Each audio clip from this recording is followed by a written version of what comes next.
Ya. Evet. Arkadaşlar herkese merhaba. Şimdi konferansımız başlayacak. Ayakta kalanlar 210, 216 ve 217 nolu sınıfa gidip Zoom'dan buradaki canlı yayını izleyebilirler. Ayakta kalıp beklemek istemeyenler, tekrar söylüyorum, 210, 216 ve 217 nolu sınıfta buranın canlı yayın linkini izleyebilirler. Diğer ayakta kalanlar, önde boş yerler var. Oturmak isteyenler. Arka taraftakiler beni görüyor musunuz? Ayaktakiler. Ön tarafta boş yer var. Buraya doğru gelebilirsiniz. Okay. We will start. Yes, please.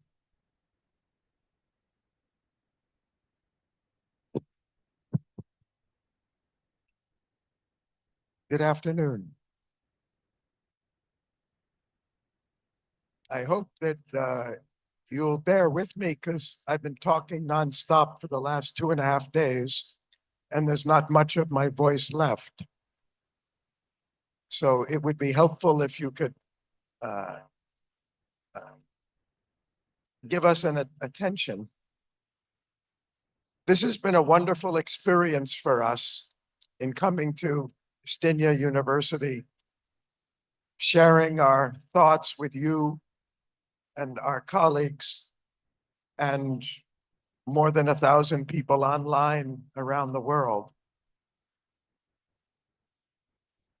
As I mentioned in my opening remarks 2 days ago in the same room, the whole world needs more and better education. You may be among the very fortunate who have access to a quality education. But even the most fortunate in the best universities in the world know that what we are offering today is not enough to prepare us and our future generations for the challenges in the world that's coming. You will have the greatest opportunities of any generation in the future. But all the knowledge that we give you today won't be enough to fully prepare you for the changes that are taking place in the world. So we're talking about your future and the future of your families and offspring and those generations that come beyond you. We came here not to tell you something, but to share with you some questions and thoughts and hear back from you about your thoughts and your ideas about the future that can be made better than it is today. Up until now, we've had about 20 separate sessions, and none of you could have possibly heard everything that was going on because we had 3 sessions going on simultaneously. And none of us could participate in all those sessions either. That's one of the reasons why we're videoing all the content, and it will be it's already online in YouTube.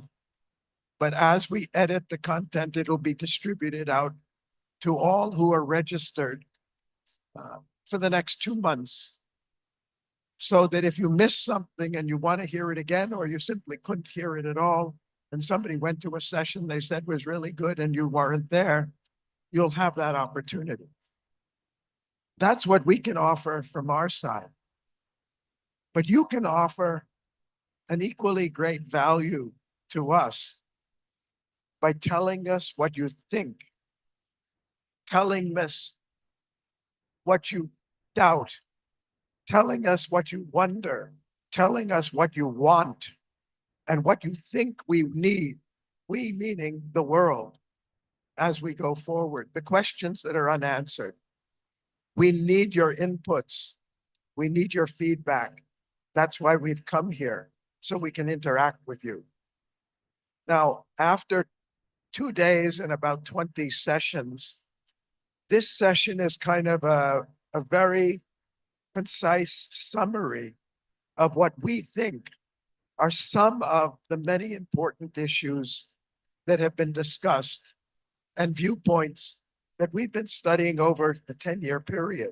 We cannot cover them all, but each of these speakers is going to talk a few key points that we hope you will think about, take home, and most of all, we hope you'll ask questions about and give us feedback about.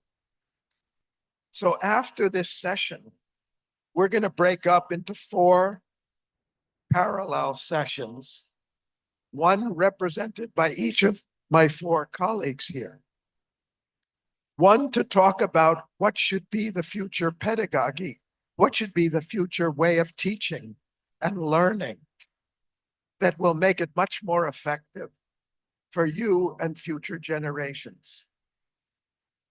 What should be the content of that education that will better prepare you and those who come after you for successfully navigating, growing, prospering, creating, developing in the world that's changing so rapidly around us for all of us, wherever we are.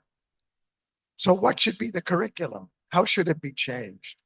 How should our mode of teaching change? What would make it more effective for you? What would make it more accessible to you? The third one is delivery system.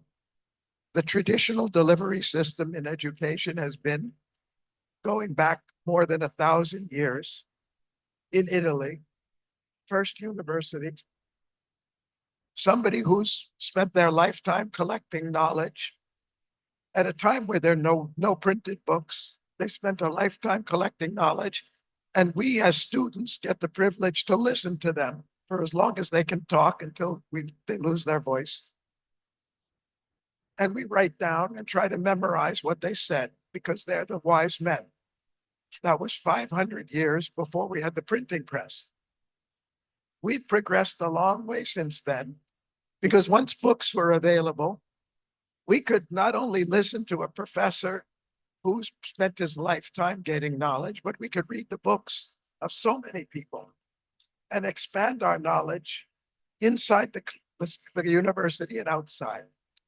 And that went on for another 500 years until we had digital connectivity.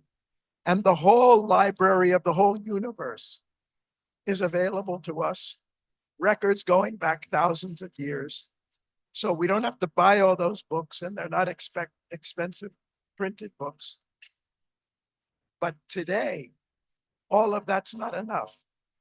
The growth of knowledge, the speed of change is so great that even if we could, which we cannot, study everything that humanity has learned until now, it won't be enough to prepare us. We all need help. We all need guidance. We all need advice to understand what's happening day after day, week and year after year. We need new delivery systems so that you don't complete your education and then spend the rest of your life just expressing and repeating what you heard. You keep learning every year. You keep learning new skills, new ideas, new knowledge, new opportunities from now on. So we need delivery systems that will take that knowledge to you all the way from now for the rest of your lives. And that's the delivery system. And finally, we need to see about how the organization of education in the world changes. From learning from one university or a group of universities or in a country which has a certain educational system. What about the rest of the world? And what about what's going on in the rest of the world? And what are the ideas and inventions and discoveries and cultural creativity in the rest of the world? How are we going to get that? We need a global delivery system that can make available to everybody the best of knowledge available to anybody. And that's the fourth of our discussion. So pedagogy, curriculum, delivery system, and the institutional organization for making that available to everybody in the world, free, or at least at a low cost that's affordable. in any language they want. This is what we are in quest of. This is why the World University Consortium was founded by the World Academy of Art and Science, and we've spent 10 years asking a lot of questions and looking for answers. We have not come to you with all the answers. We don't expect to give you all the answers. We would at least hope that we give you all the questions. So you go on wondering about this, and you go on looking for the solutions, and you can help us find those solutions, because whatever we find is limited by our age and generation and our own education. You're a new generation, a new age, a new culture. And we need an education for you and those who are going to come after you. So this is a partnership. We're going to share with you some of the insights we've gotten, some of the things we believe are important. We're going to ask a lot of questions. We're going to invite you to ask questions and answer and share whatever you want. So this session, 4 brief presentations, 1 hour, 4 different segments. You can choose whichever one you want: pedagogy, curriculum, delivery system, or the organization of education. And then we're going to have a special 1 hour session from 3 representatives of the United Nations Development Program. It's the largest UN program in the world. They have about 70,000 staff all over the world. They have a very big, important office here in Istanbul. And you're going to hear from them. They're people traveling all over the world all the time, looking to solve problems and opportunities. We've asked them, you tell us what you think the new generation should learn in order to be able to succeed, prosper, and contribute in the world that's coming. There's so much change going on. There's so much scope for confusion. Everybody's confused today. Doesn't matter how much education you've had. The world is changing so fast. Nobody has all the answers. But there's not only confusion, there's unprecedented opportunity. And I'm going to share with you for one example of that, then we'll start. One of our colleagues, a good friend of ours from Athens, who's co-chairing what they call the SDSN network. It's the Sustainable Development Solutions Network, almost 900 universities. She's the co-chair of this whole 900. She's studying on how to solve all the problems of the environment in Europe. And she says, all the money we need to solve our problems is there. All the technology is there, but we don't have the skills. And this is a message to you. She said, and they've studied, this is not just a made up figure. They've done massive surveys. They said in Europe, most educated place in the world, compared to except America, 85% of the skills we need to solve all our problems, we don't have people who know those skills. So what is the opportunities for you, your generation, all over the world, to go out and learn what we don't know, or what's not, what we've only discovered in the last 2 or 3 years, to help us solve those problems? We need you. The world needs you. The world needs your continuous learning throughout. So this is why we're here. And this is what we'll do for the rest of the afternoon. Finally, we'll have, after the UNDP, we'll have a concluding session just to summarize what we've heard and what we've discussed for the time being before we take leave. So I'd like to first start. You have met all of these individuals before if you've attended the sessions, but briefly, this is Dr. and Professor. Yes, Stefan Brunhuber from Germany. He's both a physician, a psychiatrist, and he's also an economist and proficient in both areas. Stefan, please.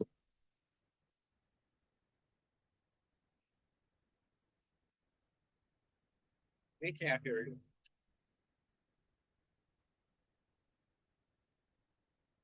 You can hear me now? Oh, wonderful.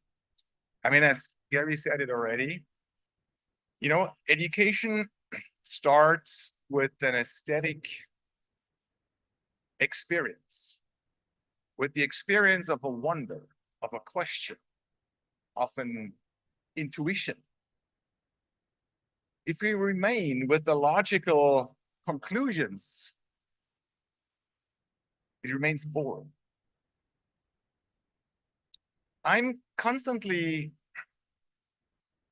come across the problem, what is called in education, the input-output fallacy.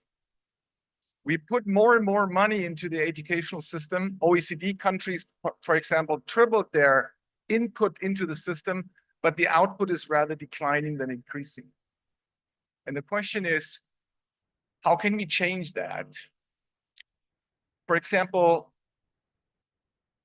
measured in PISA points, the US has similar rankings than Poland, but the US spends about 3 times more getting the same results.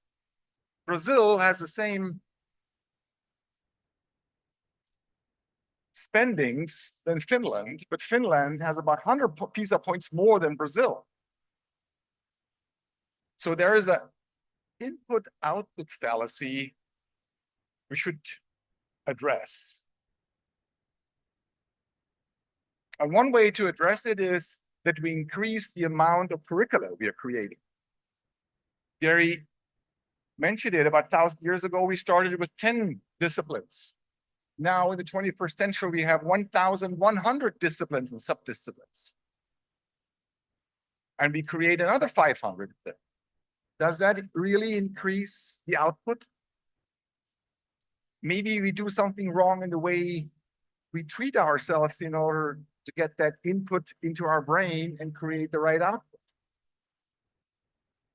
And there's research done showing that about 1/4 of the output depends on the specific input, like teacher-pupil ratio, or how much you pay for the salary of a teacher, or equipment like tablets or internet. But 3/4 are not. 3/4 are happening with something else. And I'm going to refer to 2 aspects which happens between the input and the output, kind of the black box in between that makes the difference. Regardless of whether you study anatomy or astrophysics, whether you study architecture or acupuncture, it's not the curriculum. It's the non-curriculum, the non-cognitive parts that can make the difference in order to unleash the full creativity within each of us. There is empirical evidence done by 80 million students, 50,000 studies, 800 meta-analysis, asking the question, what works? Really, kind of what works? It's not the institutional factors. It's not the amount of money. It's the personal and interpersonal factors that oversteer by an effect size of 2 to 2.2 any institutional factors. It's about peer tutoring, learning by teaching, metacognitive training. And it's by something else that we could call the 6-pack. The 6-pack of education. I will give you a concrete example. Let's say you are, most of our medical students, you've got to learn a lot in anatomy, a lot of detailed data in anatomy. And what you're doing, you're sitting in your class and learn 45 minutes this anatomy class.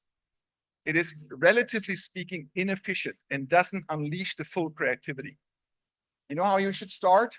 If you take findings in neuroscience and pedagogic and psychology into account, let's say 45 minutes, you start with 2 minutes of silence, full attention towards nothing. You learn 12 minutes your anatomy stuff. You stop, have 7 minutes of intramural power yoga. Do another 12 minutes of anatomy and end the hour with another 2 minutes of silence.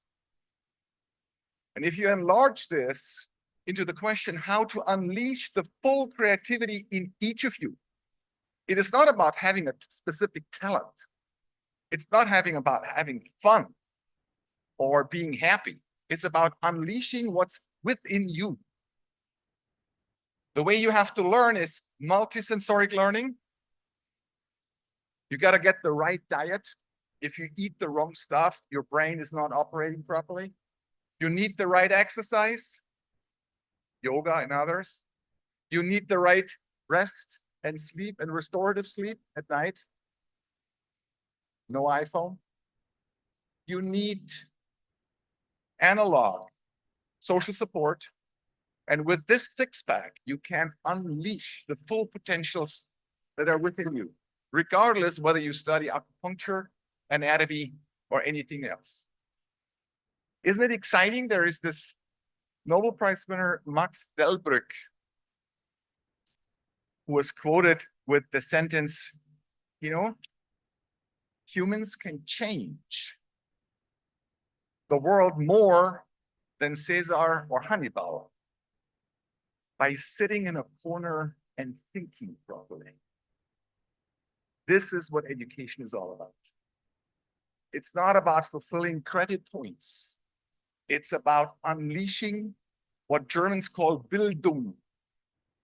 I'm sorry, your language is much more accurate. Or psychologists call individuation, and science call it unleashing creativity. Thank you very much.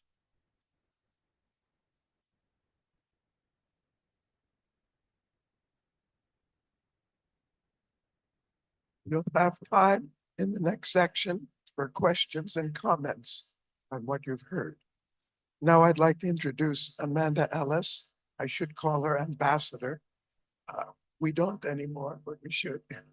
She was ambassador from New Zealand to the United Nations. She's an economist that worked at the World Bank. She's a professor at the University of Hawaii and at the Arizona State University, which is the most innovative university in America. Amanda.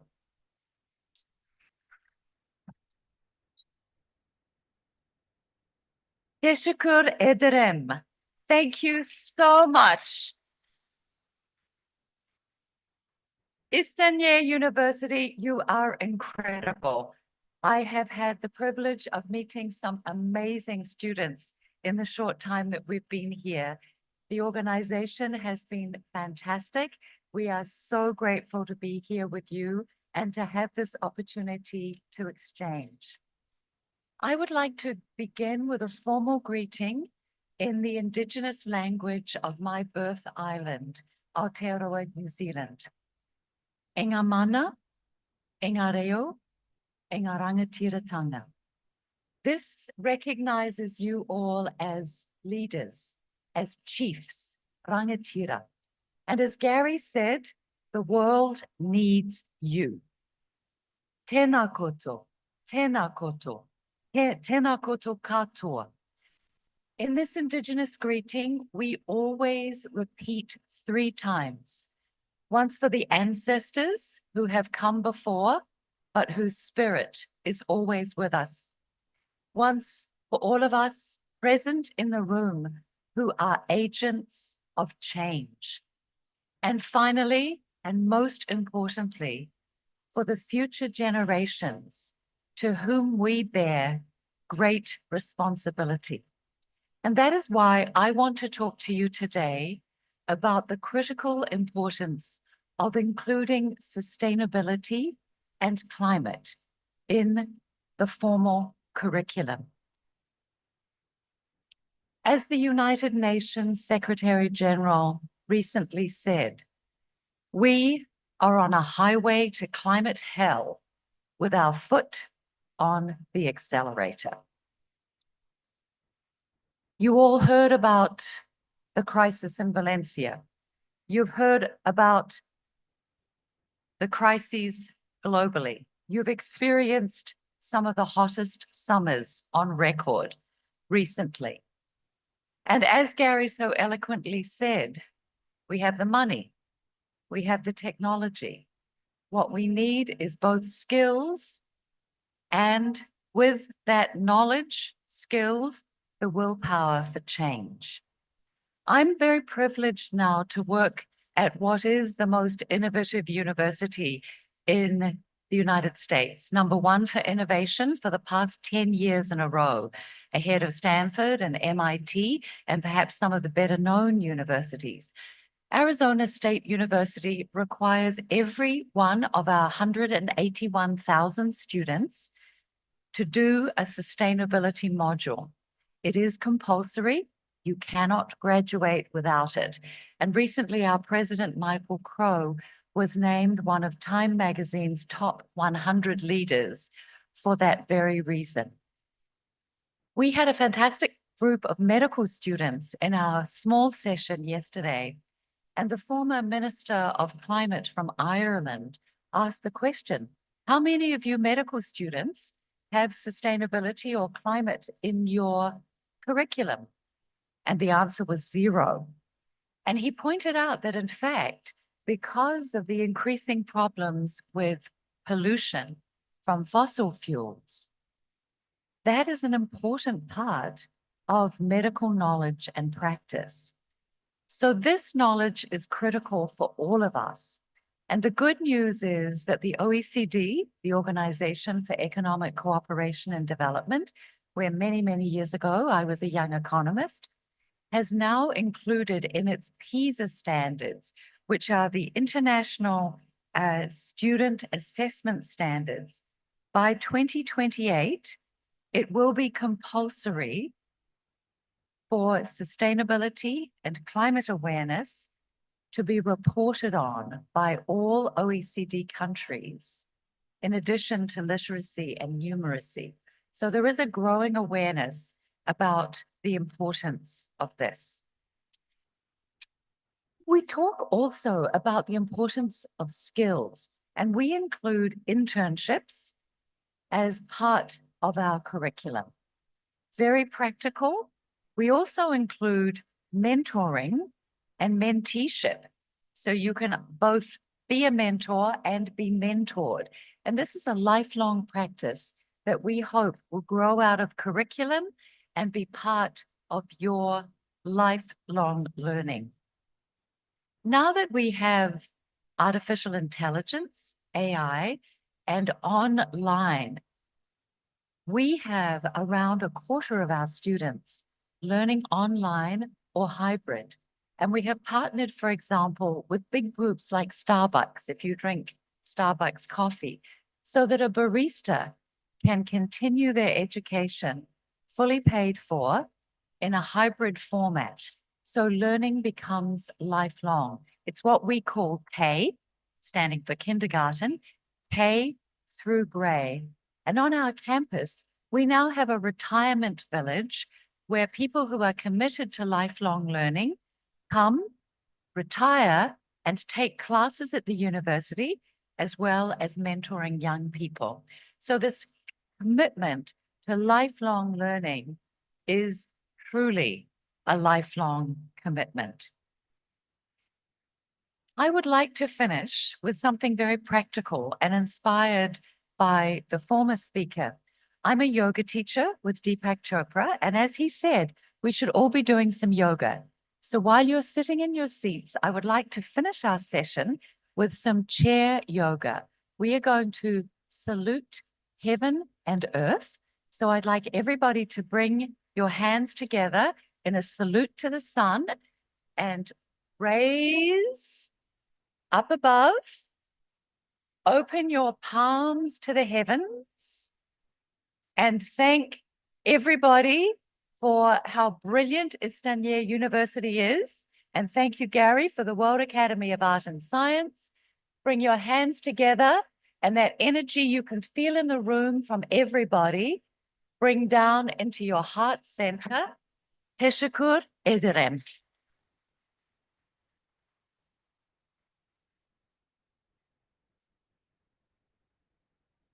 Thank you, Amanda, for the message and the energy as well. Our next speaker, we're very fortunate to have with us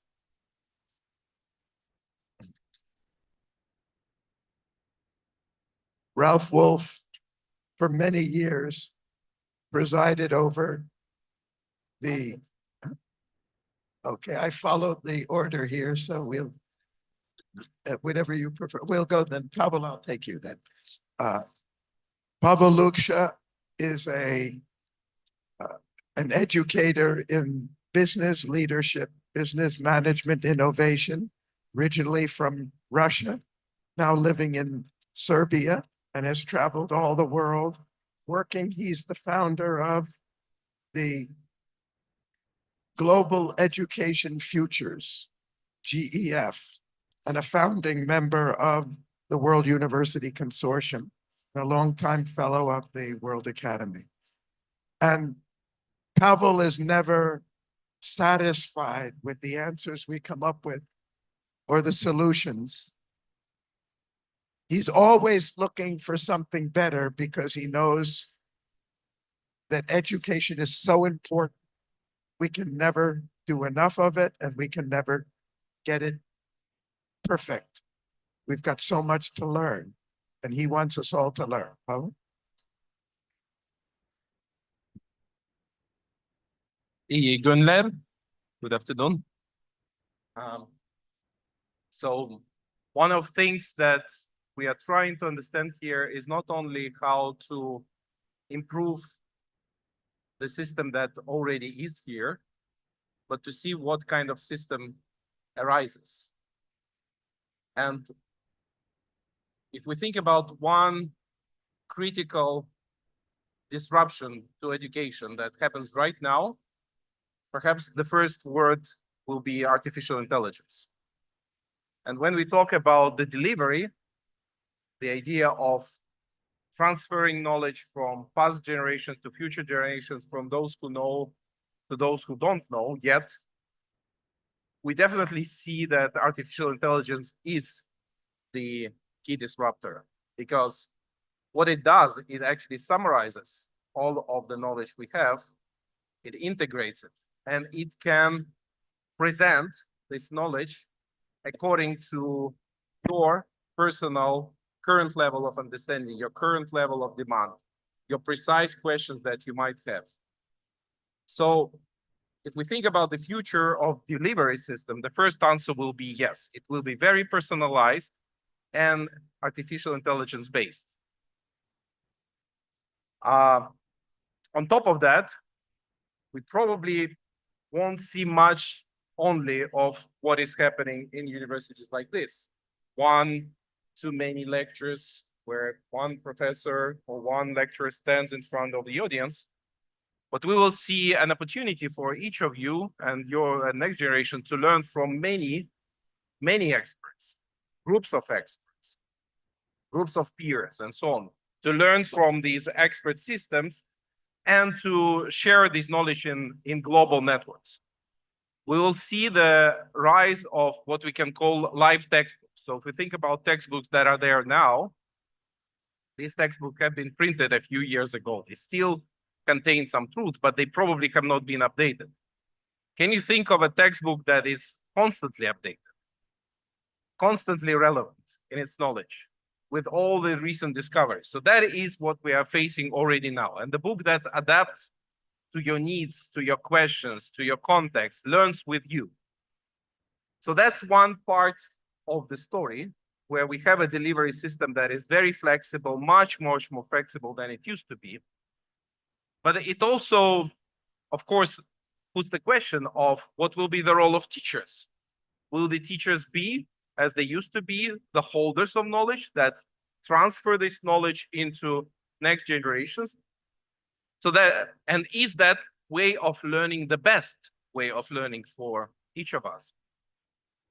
Paulo Freire, Brazilian educator, already in 1960 started to ask this kind of questions, and he recognized that educational system is infused with what he called banking metaphor. So the idea that there is a bank of knowledge, and each student is like a cell in the bank. So the teachers put some deposit in the minds of students. Is that the most valid metaphor for how humans learn? So he thinks it's not, and many other people think it's not. We actually learn by actively engaging with questions that are really important to us. And if you think how many of your teachers in your school or in the university really touched you, you would probably not name every teacher. You will probably name a few. And if you think how different those teachers were from everyone else, you will recognize that these teachers somehow were awakening your passion, your interest. They helped you answer the questions that were important to you. They were not feeding you with what they thought was important. They were helping you discover what was important for you and help you connect with their knowledge. It's a different way of, I would not call it delivery. I think it's a genuine learning and learning together. So I think we need delivery systems, but I think we also need inquiry systems. We need discovery systems, because in the lifelong learning that my colleagues were talking about, the most important thing is keeping the lifelong passion for learning. And keeping the lifelong passion for learning is only possible when you see that learning is relevant to you. So the other important part, apart from getting access to this wonderful knowledge through massive open online courses, through artificial intelligence and whatnot, is cultivating your own ability to ask questions. And questions only arise not through your individual inquiry, they arise through your connection with other people. When you together try to understand, think about most fantastic experiences you have in hobby. Maybe some of you play games, board games with others, maybe you do theater, whatever you do. This is the activity you do with others, and you get passion for it. So cultivation of this passion in what we can call inquiry group or discovery group is the essence of learning. And this is where delivery is complemented with inquiry. And I think the future of delivery is moving beyond delivery. Thank you.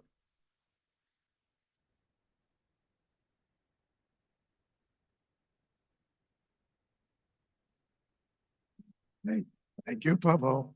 Our last speaker, Dr. Ralph Wolf.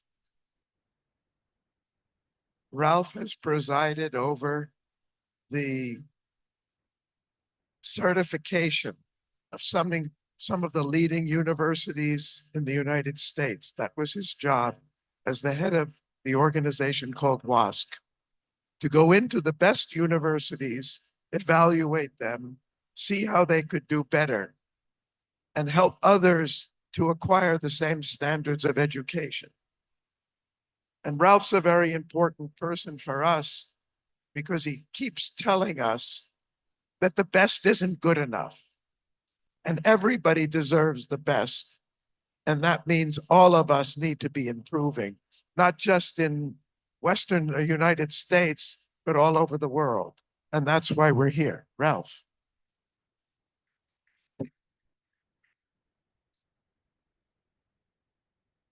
Thank you and good afternoon, and it's been a real privilege to be here with you. I want to begin with a personal story why I'm here, because I have retired twice and I have flunked retirement.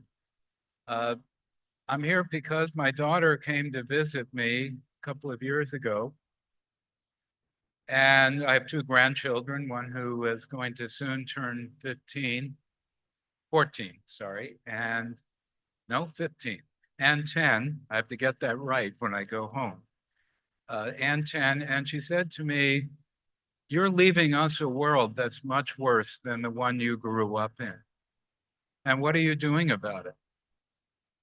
And what have you done about it?" Well, actually, I've done a lot, but it's obviously not good enough.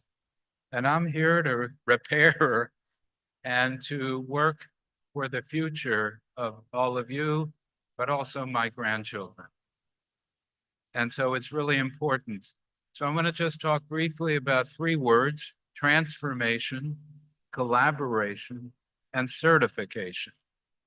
So we're all talking about transformation, which is moving from one thing to another, that's transformed, that's changed in character. So from water to steam or to ice. Well, transformation in higher education is very hard. My colleague just gave me the story of the joke of trying to change a university is like moving a graveyard. There's no help from the inside. And that is, nobody wants to change a university. You have big buildings, you have all of these set curriculum, you have faculty who have to produce research, and the rankings are based on the faculty's research, they're based on selectivity. This kind of transformation is hard, but it is happening. And one of the ways transformation occurs is by disruption inside as well as outside institutions. Small activities we saw from what Amanda talked about at Arizona State, that there are models of universities that are clearly innovating in different ways, but there are also things like Coursera or Udemy or University of People. Shai Reshef, the founder, is going to present later today. Many institutions that have been founded. I'm working with 2 startups right now that are using AI in a way that is completely disruptive of the current system. And we have to build models outside the system to show those inside that it can happen. And many of the things that Pavel talked about are shifting from faculty-centered, research-centered to student-centered, curiosity-centered. Collaboration. It's not going to be one university. Harvard will not educate all the people in the world, and it shouldn't, because it's really designed as a premier research university. Within universities, it's amazing how little collaboration there is between schools and departments. They don't talk so much to one another because faculty are focused on their discipline. So like a human body, we need to learn how to work together. So the feet, the head, and the like. And so I would say the collaboration is critically important to build partnerships and to find those places where what the change is happening, where the change is happening, can be identified and then brought in.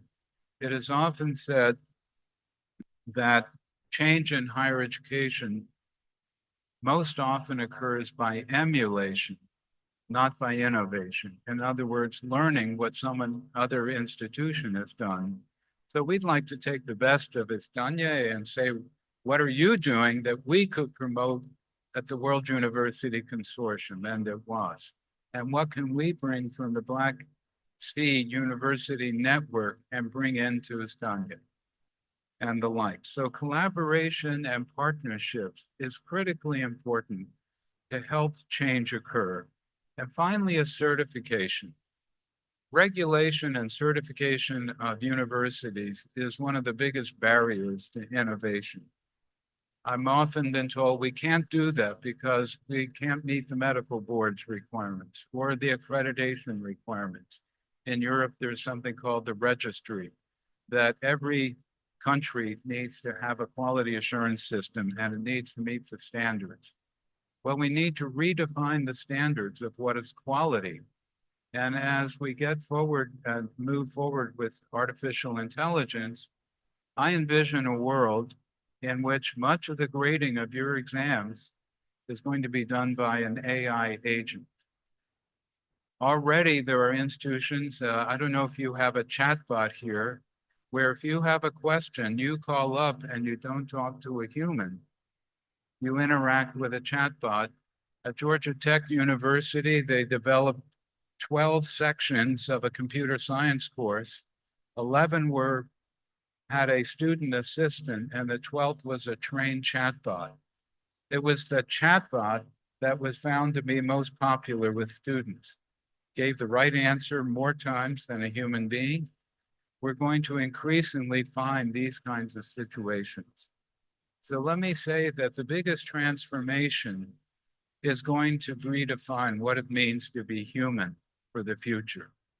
As AI takes over more and more of our work, as an attorney, a former attorney, I can tell you the legal practice will be changed dramatically. Medicine is already being changed by roboticization, right? By AI discovering, reading radiological X-ray reports and X-rays, assisting with cancer diagnosis, developing new proteins and genetic modification. What is going to distinguish us in the future, Amanda talked about skills, is going to be the habits of the heart. It's going to be the human qualities that interact. And in your world, I'll just say in the United States, there were studies done that said what was the distinguishing factor that made doctors most successful?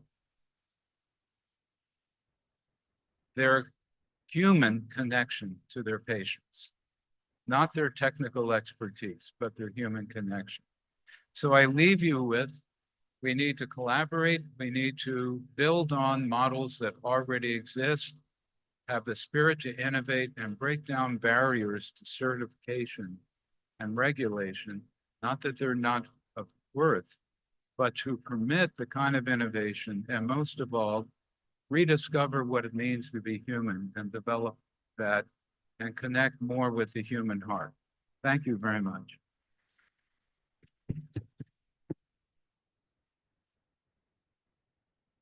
Thank you, Ralph, and all of the speakers.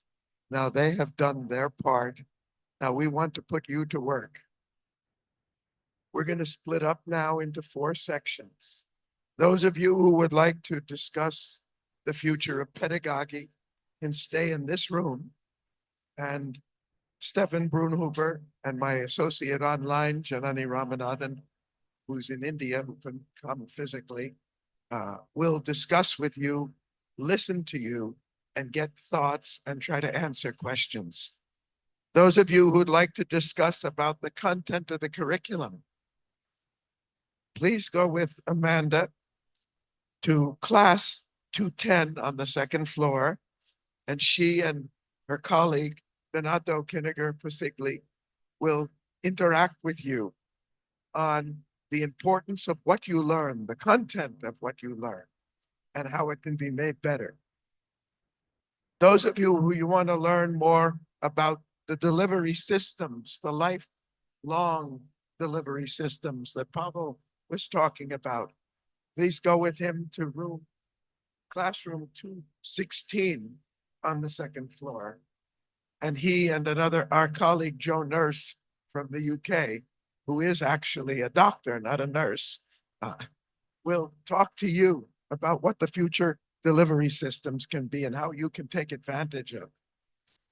And finally, those of you who want to learn more about the answers that Ralph is working on for his granddaughter on the social organization, global organization of education, please go with him to classroom 217 to discuss with our colleague Eden Mahmoud, who's Secretary General of the Black Sea University network of 120 universities. Thank you, and look forward to hearing and learning from you.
everybody, to those at Estonia University and to those of us here online.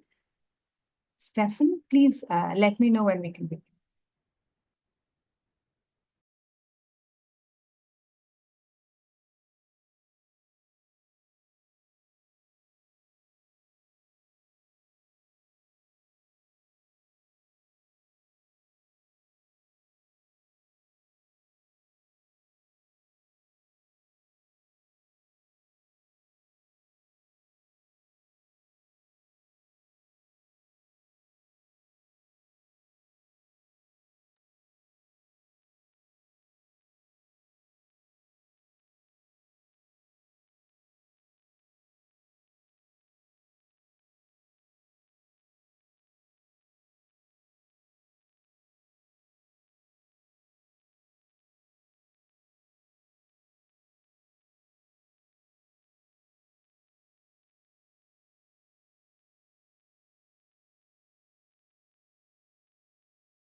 While we're waiting for our participants at Estonia University to join, I would just like to invite all the attendees who are here online. And if you wish to say something, please raise your hand. So we will open your mic. We can allow you to speak. And if you would like to pose a question instead, use the Q&A option. If you would like to just send us your comments, feedback, or links to anything, what you're doing, then you please use the chat button.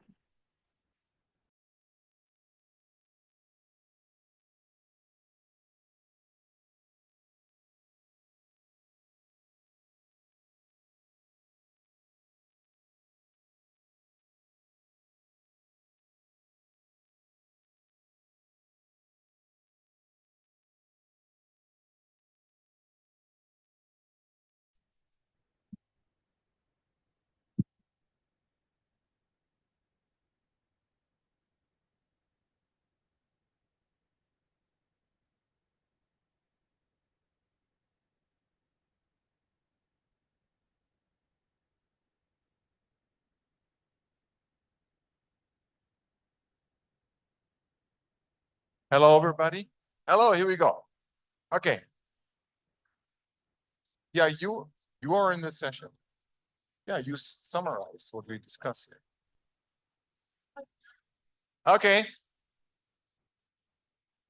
Are you all? Hello. Are you okay?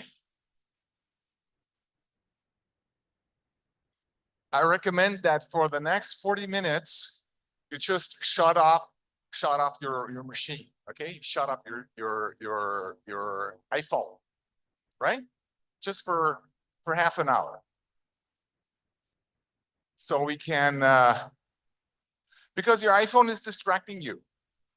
As you know, as medical doctors, there is enough evidence showing that your memory consolidation is reduced, your form of concentration is reduced if you constantly look at that machine.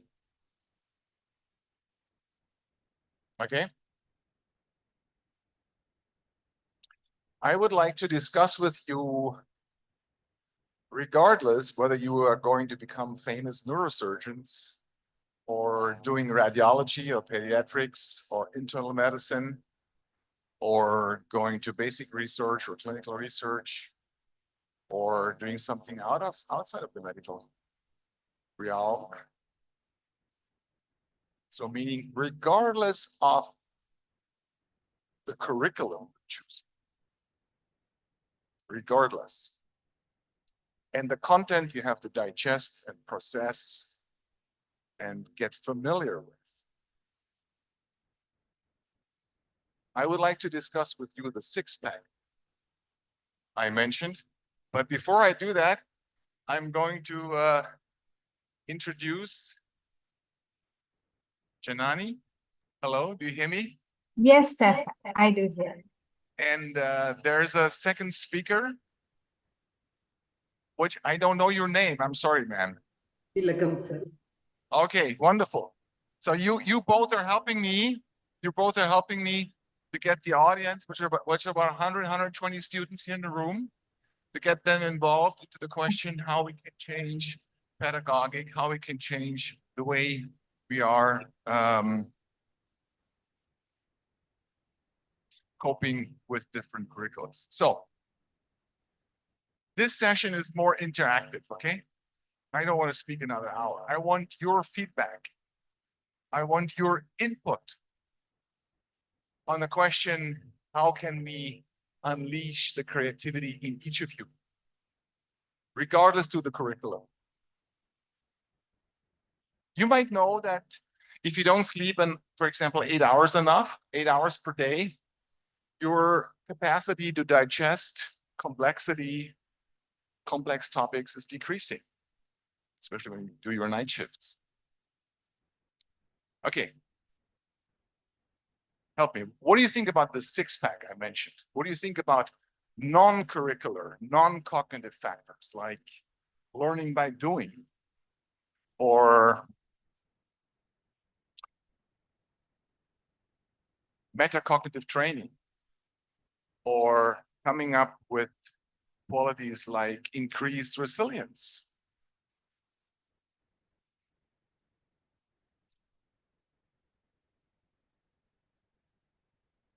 Help me. What kind of topic would you like to choose? You're third year, fourth year medical student? Yeah? Third year? So how do you increase your creativity? How do you do this? Every day, regardless of what you study. We do this. Should we do this with a second microphone, someone walking around, or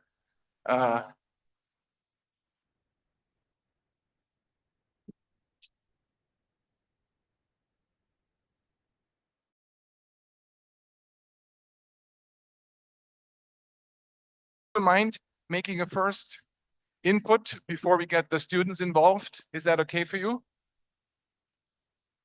You mean Tilagam can start, Stefan? She can make her presentation. Okay. Oh, wonderful. I didn't know that. Okay. Then that, would you mind doing the presentation first? Okay. Yes, sir. The few of the core concepts that we follow in our school. Although we have certain policies in the state government and central government, but we do follow certain methods, teaching practices that help our students to have an integrative process. So today, I have a vision to transform education into a life-centered, value-driven journey that will prepare the individuals for holistic achievements and societal progress. So I think it is the best time to rethink our approach to create not just learners, but empowered individuals who can thrive into a rapidly evolving world. So there are strengths and limitations in the current systems because teaching is not learning and education is not merely teaching. True education transcends instruction. It is the conscious integration of thought, emotion, and action. So I shall add some key points for the new pedagogy. That is, the first one is the personality as the core of learning. Here in our school, we have started practicing certain things. There we give prioritizing to personality development as unifying forces, integrating skills, talents, and values. Here, the learner's ability to adapt, innovate, and achieve stems like open-mindedness, curiosity, and aspiration. So these are the core points where the personality can be developed. And one more thing is, the second one is integrating the ascent and descent, because the growth combines learning with action, ensuring the education is both practical and transformative. The third one is the role of value and self-discipline. Values embody human potential, and true accomplishment stems from self-discipline and universal alignment. Teaching self-awareness equips learners for responsible decisions. The fourth one is the measurement for human capacities. Educational progress needs tools to measure creativity, resilience, and empathy, enabling tailored methods for balanced growth. There are some implemented strategies too. But here we are discussing about the pedagogy. So my suggestion is the personality as the core of accomplishment. Is there any- Wonderful, wonderful. Wonderful. Thank you very much. Thank you. You need a microphone for your, yeah. Are you going to take my microphone? Hello, everyone. I hope my slides will go online. My slides, please. So anyway, I'll start talking before the slides come up. You were asked a few questions about how does one learn better, and maybe I'll be able to give you some of the answers you were thinking about. And but before I do that, there we are. We have to go to the first slide, please. Number one.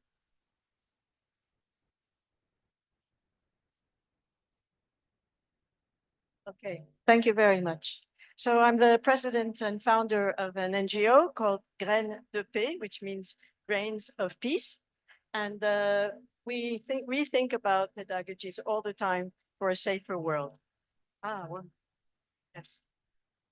I'll just speak a few words about what makes it difficult for students to learn, be it in primary school, secondary school, or university. One is that the courses are done in such a way that not all students follow. And that creates learning poverty. Learning poverty means that you don't understand what's going on in class. And by the age of 10, you still don't know properly how to read or write. In university, it means the course is not going at your speed and you're not following well, which means that you have to ask for help or read in the books more. Student unwellness is about, because of these things that you're not following, some students are not following well, and we have to help all students, then there's unwellness and there's even mental health issues. But there's also mental health issues because there's so little interactivity, connection between students and teacher. Do you agree with that? Yes, thank you.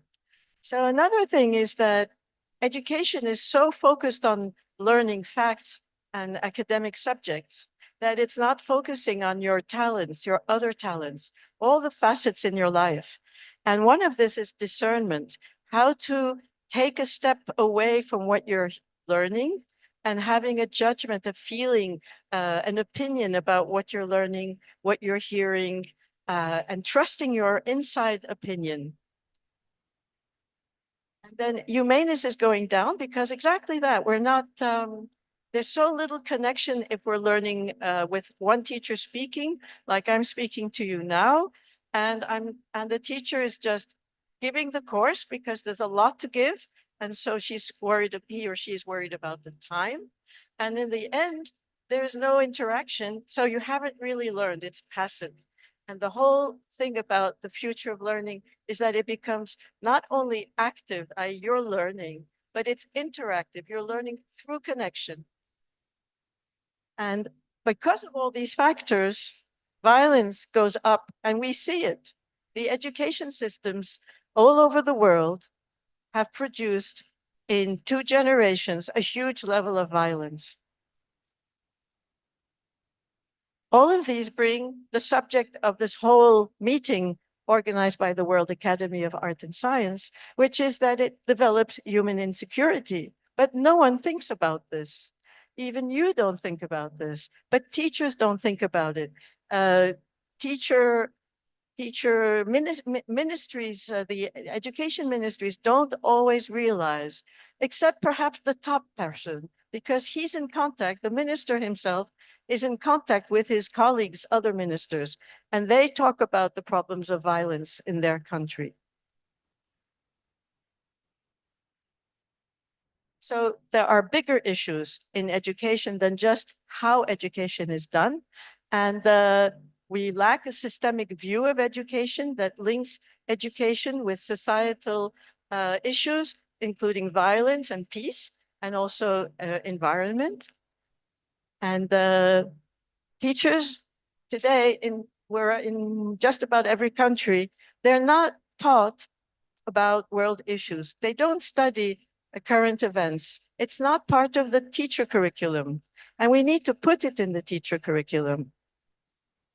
And this way we can help teachers. They understand why they can become the lever of change for the world. And they are the most powerful people if they only knew it, because education reaches so many people, much more than those that are in the class, but the families of the students as well. But now we're going to look at what needs to be done. So we're looking at 3 things for education to be good education, quality education, top quality education, not just in academic terms, but in full scope terms, which is fulfillment at school and not just learning. Fulfillment means that you are self-realizing. You are becoming a real human person with lots of qualities and virtues and values, human values. And this is probably not taught here, but it's rarely taught. It's even shunned away in most education systems. And then there are ways to learn how to prevent violence as a student and as a teacher. And so we incorporate this in the teacher curriculum. And the last thing is that by doing this, we are actually producing factors for peace. Because if you know how to prevent violence, you know how to manage your emotions, you know how to think, you know how to take distance, then you're reaching the ability to be a peacemaker, a peace producer.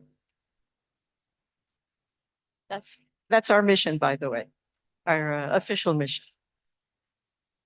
So before or still now, sometimes, the main subjects are academic topics and facts.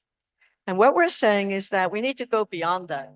And when you do that, there's a lot more fulfillment.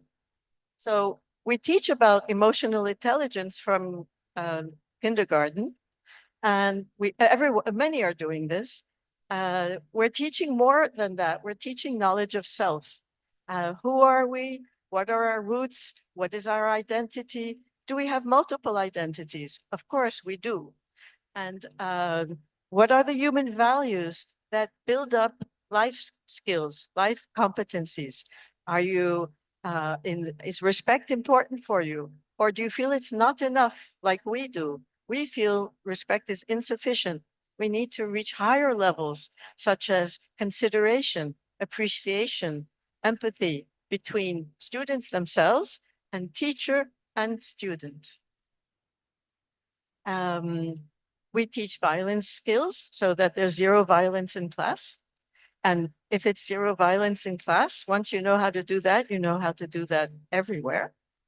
And that means both protecting yourself, protecting somebody else by being the witness and acting proactively, and yourself, if you have this urge for aggression, you will find new ways of expressing your opinion other than violence. And problem solving is another key thing. If I can give a small example, we only learn problem solving in math class, but problem solving concerns everything.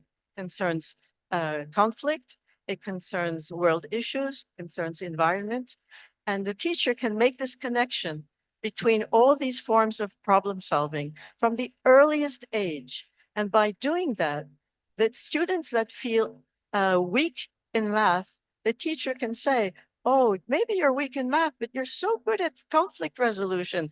You must be good at math, you just don't know it.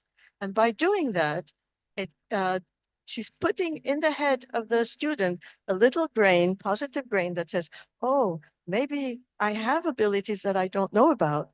And this is building self-esteem. And everyone knows that self-esteem is the first key to learning. So the future of education, and it's happening now, but it's happening more in developing countries, in Africa or India or elsewhere, because NGOs are putting effort and money there. And we're having harder time, but it's going to happen too in developing countries. And we are teaching, not just us, but we and others are teaching a whole set of life competencies. So it's the thinking, it's emotional, it's relational, it's problem solving, it's this distance taking, discernment, and everything else you can think about being a good human being. There's one more word here. There's the question of being taught in abstraction. We teach in math class, for example, the surface, but the surface is abstract. But if we say we have to put furniture in a new room, and we have the room has a surface, and if a child can understand that, or it's a football field, they want to design where to put a football field, and that is a way of motivating children to think about the surface of the football field. So it's just a question of contextualizing the information that is being taught. So, have you ever thought about education with these 4 building blocks? Probably not yet, but this is why we're here.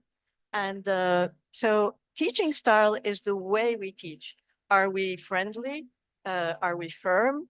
Or are we strict and punishing? We need a balance between both. We can't be just nice. Kindness is not enough. Consideration is much better because it builds self-esteem, but that's still not enough. We also need firmness, but without violence, without the punishment. We can give sanctions that are not, that make the child grow instead of belittling the child. And values are mainly human values, and competencies are both academic skills and life skills, human skills. Teaching strategies, I will talk about in a minute. And within teaching strategies, we develop experiential activities.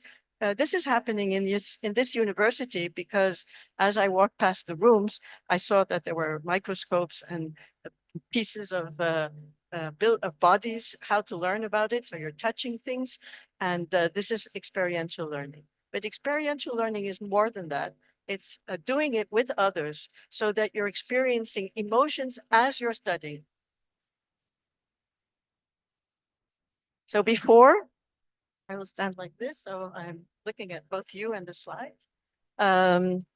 Control, the teacher thought that her or his role was to be the policeman in the classroom, silence and learning. And this is not the right way today. Unfortunately, it doesn't work anymore. It's not that we come up with new ideas and we're imposing them. It's that the situation obliges us to look at new ways of doing. And so the teacher is not only a facilitator, this is quite a popular word now, but is also a gardener, because each student, if a student is viewed as a delicate plant that needs to grow and become a tree, a strong oak tree, then if we put in our minds as we teach that we are gardeners, we're feeding the nourishment that will make this child become a strong tree, then we have the right focus, the right emotional focus. Rather than grading good or bad, we grade on progress. And it's each student has its own rhythm of progress at different times of his life also. You can be slow at the start, faster later, or vice versa. And punishment we've talked about, belittling we've talked about, exclusion. If you have a classroom, how many of you have experienced being in the last row? Please raise hands. Yes. When you're in the last row, do you hear well? Do you feel you're in connection with the teacher? Can the teacher see you? No. And if the classroom is big, it's worse. So how do we organize learning where students are not excluded? We do it by putting them in groups or in circles, or in twos. So a group can be 2, 3, or 4. Above that, it's getting difficult to manage the group. And by doing that, we're doing collaborative learning. So collaboration is a way of working and solving the lesson together. And by learning to study together, we're learning collaboration as a means to help society. And we are also learning how to dialogue. If you're sitting like in this audience, you're not talking. You're not talking because I'm talking. And you're not organized. You're sitting in rows. And so you cannot really discuss. In fact, it would be badly viewed. It would make noise. But if it's done on purpose, that we regroup people into small groups and that you're given 10 or 15 minutes to think about what you're learning, then you're going to be talking a lot. It will be loud. It will be a bit noisy, but it doesn't matter because you're learning and you're learning the process of learning. Then I think I've said just about everything. So we can go to the next slide. And here are the different forms of learning. So if I go back to the other slide, this one, we're in the teaching strategies box, the green box. So teaching strategies are highly active participative learning. It's different from teacher asks yes or no. It's about saying, using the questioning form, and it's question-based learning. It's the sixth line, question-based learning. So you ask a question that is open. One student answers something, right or wrong. Another student hears the answer and says, oh, I think this. A third student hears the two answers. It starts thinking, these are two answers. Maybe I can come up with a wider view or another angle. And by the end of 10 minutes, you're going to get a very interesting answer, a multiple answer, and everyone has gone through the learning process. It's active learning. Then collaborative learning is what we just spoke about, being in small groups and doing exactly the same, but just 2, 3, or 4 of you together. And then the group gives the answer to the classroom. Democratic learning is when you're voting or you're making decisions collectively. So you're sitting in small groups or you're sitting in a circle and the teacher says, we have to make a decision on this or that, or we're going to make a vote on opinions, and you're learning to vote from the earliest of age. It's not about doing political. It's doing the thinking process of what it means to share a vote, to lose, to win, to help everyone win, and to make the person who loses feel good and maybe give him a chance the next time. So it's not just yes or no. It's not just casting a vote. It's really thinking about how to produce a result that will satisfy the largest number. And then experiential learning we talked about, and question-based learning we talked about. And this way we develop issues awareness and meta-reflection. Meta-reflection, what is that? That means you first reflect on the activity, like you've just done an activity on learning a beautiful text. So you're going to discuss the text and you're going to make an analysis of the text. And then meta-reflection is going to be, how does this text help me in my life, at home, in the street, and for society? And that is meta-reflection or metacognition. So if we want to prevent violence, each of the 4 building blocks contributes to preventing violence. And very few teachers are aware that it's actually the teaching method that can bring down violence and not just telling children not to bully. By doing it this way, the bullying goes down without even mentioning it, because something is learning about how to go beyond violence. Can I explain this the first way? If the teacher doesn't use violence, i.e. is not punishing, which is violence, then the children see a positive role model. And that's the lesson number 1.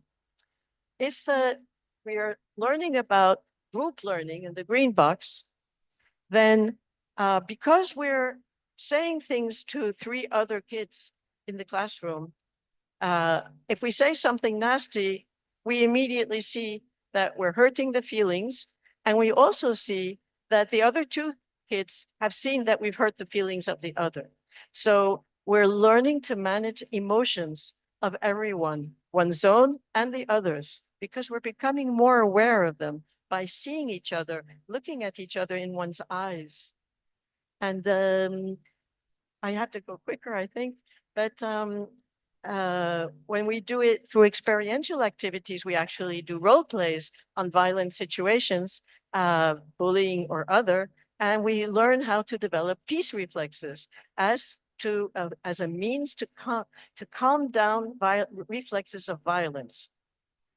And of course, if we have human values and we have life skills, then per definition, we're going to be very good at reducing violence.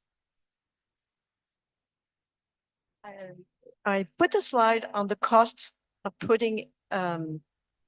creating this transformation of education, because as we heard yesterday and the other days, it costs a lot of money, but few people are thinking about the wider picture. They're not taking the systemic view. And the systemic view is that we're saving a lot of money. And why are we saving a lot of money? Because in education, there's less teacher replacement costs.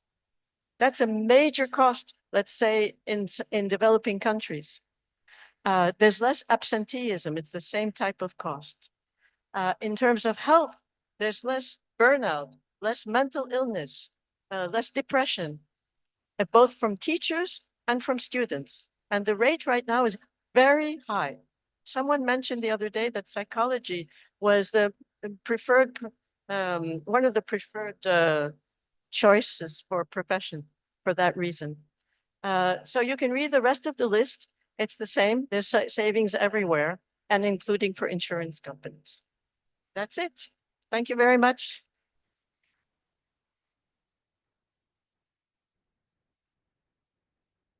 Wonderful. You still remain available for questions. We have another 15 minutes. Is that true? Vila? Help me. Sorry? 13. And now we should get you be part of the debate. You know, I was just thinking, listening to your talk, I wished I would be a student nowadays, because all the things we're talking I not experienced when I was a student myself. So how can we do this to get you here? This young lady has a microphone, right? And you just raise your hand and ask a question or come up with an idea or whatever, a contribution, and we try to answer this. Oh, there. Oh, sorry. There's another one now. I didn't know that. Sorry, who can help me? Stefan, do you mean online? Sorry? Do you mean online or somebody in the room? I just wanted to check because we have a participant here online, Natala Tumaha, who would like to make a contribution. Okay, because this was not the case half an hour ago. Thank you very much. Okay, Yes. then the floor is yours. You'll have to unmute your mic, Natalia. Thank you very much for your kind invitation. I'm very happy to be here and present my ideas and some examples from my teaching practice. It concerns, of course, of our relevant education, very important approach which we have in this direction. Education is the most powerful instrument of our disposal for this purpose, serving as a catalyst for individual empowerment and social transformation. However, the current global education system itself is in dire need of a radical overhaul to meet the demands of our rapidly evolving world. The education system we rely on today was designed for an era when knowledge was scarce, classrooms were merely repositories of information, and higher education was a privilege afforded to a select few. In contrast, we now inhabit a world rich of information with technology providing unprecedented access to knowledge. This new reality necessitates a comprehensive global strategy to make education more inclusive, learner-centered, and relevant. The new need for a comprehensive approach.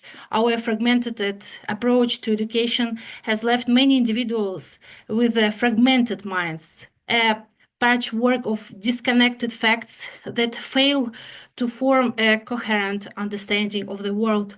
This disjointed knowledge makes people susceptible to manipulation, unable to see the connections that shape reality. A comprehensive approach to education addresses this issue by fostering an integrated worldview. For instance, geography teaches us about places, history situations, history situates us in time, and culture and science fill these coordinates with meaning. By interlinking these dimensions, we can inspire students to see France not merely as a map, but as a living story, the home of Blaise Pascal's groundbreaking discoveries, Massenet's evocative music, the Impressionists' vivid art, and the literary brilliance of French writers. Innovative pedagogy beyond knowledge dissemination. First, associative thinking. One transformative tool in pedagogy is associative thinking. By teaching through associations, educators can unlock the creative and intellectual potential of their students. Associative thinking links ideas across disciplines, a practice essential for cultivating Nobel laureates and creative leaders. For example, understanding Alexander Borodin as both a brilliant chemist and celebrated composer illuminates the interconnectedness of scientific principles and musical harmony. To inspire students, lessons should incorporate such interdisciplinary connections, pairing chemical reactions with Borodin's Polovets dances, thus demonstrating the unity of knowledge. Second, music as a pedagogical bridge. Music as Leibniz applies state is a hidden arithmetic exercise of the soul. Incorporating music into lessons enriches learning, but by engaging emotional and cognitive faculties simultaneously. When exploring mathematical concepts like geography, teachers might integrate Beethoven's Fifth Symphony, allowing students to draw squares to its rhythmic patterns. Such creative methodologies make abstract concepts tangible and memorable. And the third, paradox and wonder. Every great lesson begins, I think, with a paradox. Surprising or uncounterintuitive that fact that compels curiosity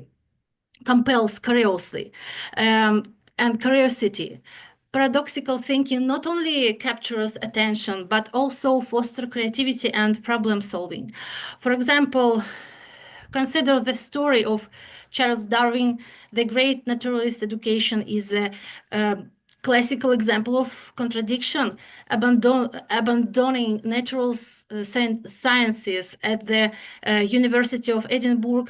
He enrolled at Christ College in Cambridge to study theology. However, Darwin showed little enthusiasm for theology and appeared willing to pursue any education, and that wouldn't upset his parents.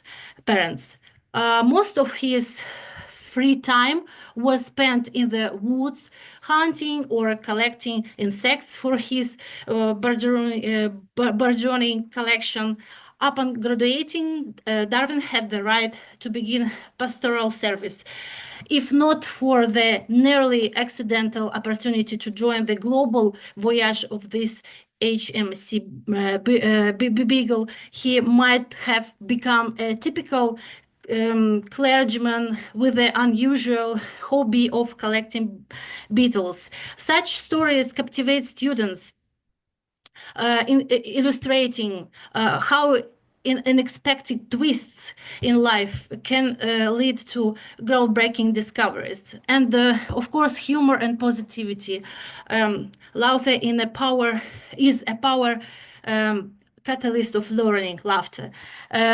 Incorporating humor very often, every 10 minutes, for example, refreshes attention and creates a positive classroom environment. Teachers lacking a natural sense of humor can prepare by collecting some interesting stories and light-hearted stories to integrate into lesson. Joyful learning not only enhances retention, but also fosters a lifelong love of education. And integrated curriculum, bridging disciplines. An integrated curriculum connects knowledge across disciplines, fostering holistic understanding. For example, the concept of a cube can serve serve as a multidisciplinary gateway. For example, geometry, explore its mathematical properties and principles of design. Art, analyze its role in cubism and the mysterious allure of Malevich black square. Music, discover quadratic rhythms in Beethoven's compositions. Architecture, investigates its foundational role in structure around us. And this approach transforms learning into an immersive experience, revealing the interconnectedness of human knowledge. Global delivery system and collaboration. A truly transformative education system must leverage technology to provide accessible, affordable, and personalized education in a global scale. Interactive platforms, virtual classrooms, and adaptive learning algorithm can cater to diverse learning styles and needs. Moreover, institutional collaboration across borders can pool resources and expertise, creating a shared ecosystem of knowledge. One example is the establishment of global arts and science networks where students from diverse backgrounds collaborate on projects that combine STEM disciplines with the humanities. These initiatives foster cross-cultural understanding, innovation, and a sense of global citizenship. And in conclusion, the challenges of the 21st century demand a bold, integrated, and innovative approach to education by reimagining pedagogy, reimagining curriculum, delivery system, and institutional collaboration. We can equip the next generation with the tools to navigate an unpredictable future. Let us work together to create a global education system that serves humanity as a whole, as a main principle of our thinking for our unity and common prosperity, a system that cultivates critical thinking, creativity, and compassion. The four breakout rooms in today's session will delve into each of these aspects. And I am very grateful to you for your attention, and I wish you all the best in all your noble activities. Thank you very much. Thank Thank you you. very much. Janani, can you please help me? I'm a little bit lost with the program. Oh, yes. Can you take over, please? Oh, yes. Thank you, Stefan. I believe we should be actually closing now, but there are the other breakout rooms also going on, and I believe everybody will come back here. So till they come back here, maybe we can continue. If that is all right. Piero Dominici has just joined us online. Piero, would you like to make a contribution, a brief one, please? Thank you. There's only 2 minutes. Yes, thank you. Good afternoon to all, and I was 2 listening minutes. with great interest the topics and the fundamental issue of this panel. As you told us, I totally agree with the strategic relevance of education. Today we have more and more awareness about this relevance, and we have more awareness about the importance of education, also to try to construct another idea, another vision, another approach to the economic development. Another point that I've to try to share with you, these are some point of discussion and debate with the real hope that we have other occasion to share ideas and research and studies, is that we are dealing with a particular dimension of what we call reality, and with a particular dimension and features of this reality. We have another kind of awareness about the radical interdependence and interconnection of the dimension of what we call reality.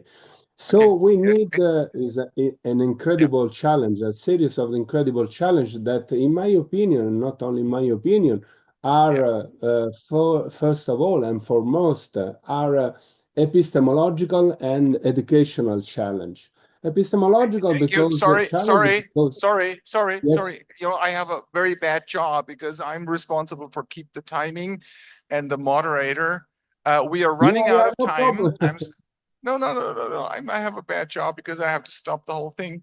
I'm learning that we have a coffee break now. Is that true? And what's happening afterwards? After the coffee break, all the people in the other breakout rooms will come back to this room, Stefan, and then the next session goes on, the UNDP session, Vision of Future Education, Which is in moderated by Jonathan. which is in 20 minutes, in 30 minutes. 30 minutes, yes.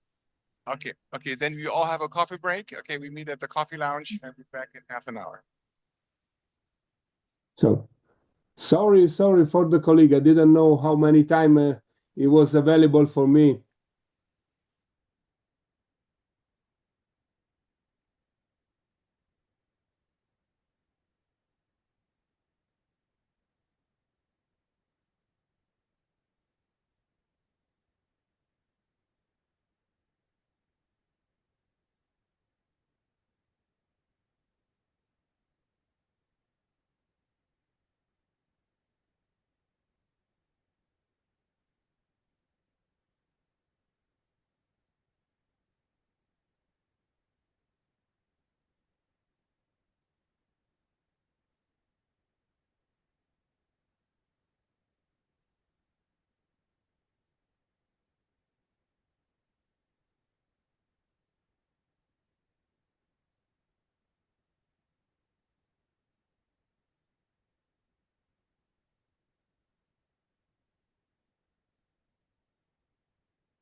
Hello, we're going to start the session right now.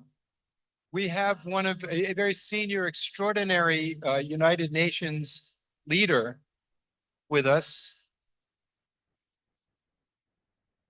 Boaz Paldi is the Chief Creative Officer of the United Nations Development Program. He oversees global partnerships, campaigns, advocacy, communications. He's also an extraordinary man. He was a journalist and he covered the genocide in Rwanda. He covered the war in Chechnya. He covered the terrible war in South Sudan. He went into the places that people don't want to see. And now he's a leader at the United Nations Program for Development. Now, why is the United Nations Program for Development important? It's important because its mandate, listen to its objects, to end poverty, build democratic governance, the rule of law, inclusive societies, connecting people and countries together for the better lives of everybody. So he's in a place where when the word we is used, it means everybody. It doesn't just mean Turkey, United States, Chad, Russia. It means everybody. It doesn't mean just men or just women. It means everybody. It doesn't divide us by religion. It looks at the reality of the entire human family. And he is one of the leaders in this institution. And it's an honor to have Boaz as our opening speaker. Boaz, the floor is yours. Thanks so much. I thought I would just set the scene a little bit of what UNDP does and who we are. The United Nations Development Program, as we've known, we're about to celebrate our 60th anniversary. Maybe commemorate is a more accurate term because you know, there's still so much work to be done. We've come a long way. You know, as Jonathan said, and thank you so much for those kind words, Jonathan. Our main mandate is the reduction of poverty and inequality around the world. But we all know that that's not an easy task. The task of reducing poverty and inequality has multiple facets to it. We have to deal with women empowerment. We have to deal with democratic governance. We have to deal with water and sanitation. You know, in Africa, there, as many of you must know, there is a huge problem with water and sanitation in people's homes. And instead of kids going to school, they fetch water, and so that continues the cycle of poverty on a regular basis. So we try and tackle all of those aspects of how we create an equal society, a better tomorrow for all. We are in about 170 countries operationally, with about 23,000 people working every day tirelessly to create a better tomorrow. We have about 6,000 programs that are operational every day. Across the board, we try and create a more just and democratic societies wherever we are. So that's more or less what UNDP is. I'm very excited to be here. Thank you so much for having me. My personal, there's a few of my colleagues here who are the real experts. I just know how to speak about things and tell stories. I'm a storyteller by heart. Have always been a storyteller. And my job is to try and kind of like take the very, very important work that Herberto, that you'll hear from soon, and Bob, that you'll hear from soon, do, and try and translate it into a language that everyone speaks. The UN, we are notorious for being a little bit dense, a little bit we use a lot of acronyms. We use languages that sometimes people don't understand. And so what I try and do is translate those very, very important messages to a language that everyone can understand, that even laymen, even children can understand. And that's really kind of like at the heart of what I do. I try and take the messages of the United Nations and really bring them to the people. And I try to look for new audiences wherever they are. The audience of young people is especially important to us. The future that we're working for is your future, and it's incredibly important for us to reach out to a younger audience, the Gen Z audience out there, to the Gen X audiences out there, and try and see how we can communicate with you, how we can talk to you, etc. The idea of a UNDP and somehow having impact on education around the world is such an enticing idea, because it is an audience that we absolutely need, and as I said, it's your future that we're working on. So we're very excited by this event in Istanbul. Thank you so much to Jonathan and to Grant for inviting all of us here. We really hope that you have a very, very productive event today, and you learn a lot, and this brings us to a place closer to achieving what we need to achieve, which is really a sustainable, better future for all. I'm afraid that I'm going to have to leave you guys because I have another meeting with the communication global staff of UNDP. We have about 300 people across the world working on storytelling and communication and all kinds of communication products around the world. And once in a while, we all meet together and discuss what our priorities and what we're doing. That is happening now in 3 minutes time. So I'm going to have to leave you guys. I wish I could stay for longer, but thank you so much for having me. I'm really appreciative. This is an incredibly important subject matter, and again, just like reaching out to this audience, to the audience of young people, to the audience of students around the world, is of utmost importance to us. We take it very seriously, and we hope that there's great results from this. Thank you so much, Jonathan. Thank you, Boaz. And we thank the dean of this university for inviting the World Academy of Art and Science to come here and share with you, because we believe, well, let me ask you a question. How many of you, raise your hands, how many of you knew before he spoke that there was an institution dedicated to eliminating poverty on the planet Earth? Raise your hand. I think it's really important that every single educated person know that there is an institution dedicated to that, because the budget of this institution with a mandate that's so important, especially for those of you involved in the healing arts, since poverty is probably the most immediate immoral institution that we permit. because we have the technical capacity to eliminate it. Everybody should know that we know how to do it. We just need the political will and the resources. The entire budget of the United Nations Program for Development has never, from my research, exceeded $7 billion a year. The budget for military, the pursuit of security and well-being of the planet through military means, last year was hovering around $2.2 trillion.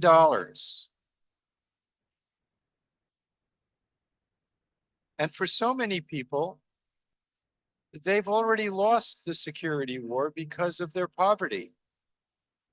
30% of the children in South Asia are malnourished. So for them, the war is already lost.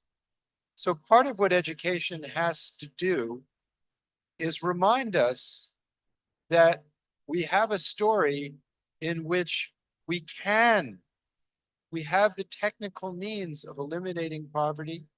We have the technical skills and means through diplomacy and law of living together. But we need the story that we can do better, and we need to know the methods of doing it. And the United Nations Program for Development is a sterling example of numerous successes on the planet of addressing and helping to alleviate enormous human suffering. So it's an honor to introduce to you someone who's actually engaged in this noble work, this work that deserves our respect and is worthy of our attention and we should know about. Roberto Bernardo is the regional team leader of the governance and peace building team of the United Nations Program for Development here in Istanbul. How many of you knew that there is a United Nations Program for Development in Istanbul? Okay, let me see your hands. Yeah. His program covers 19 countries in Europe and all the way through Central Asia. He's worked in over 30 countries. So his knowledge base is broad and deep.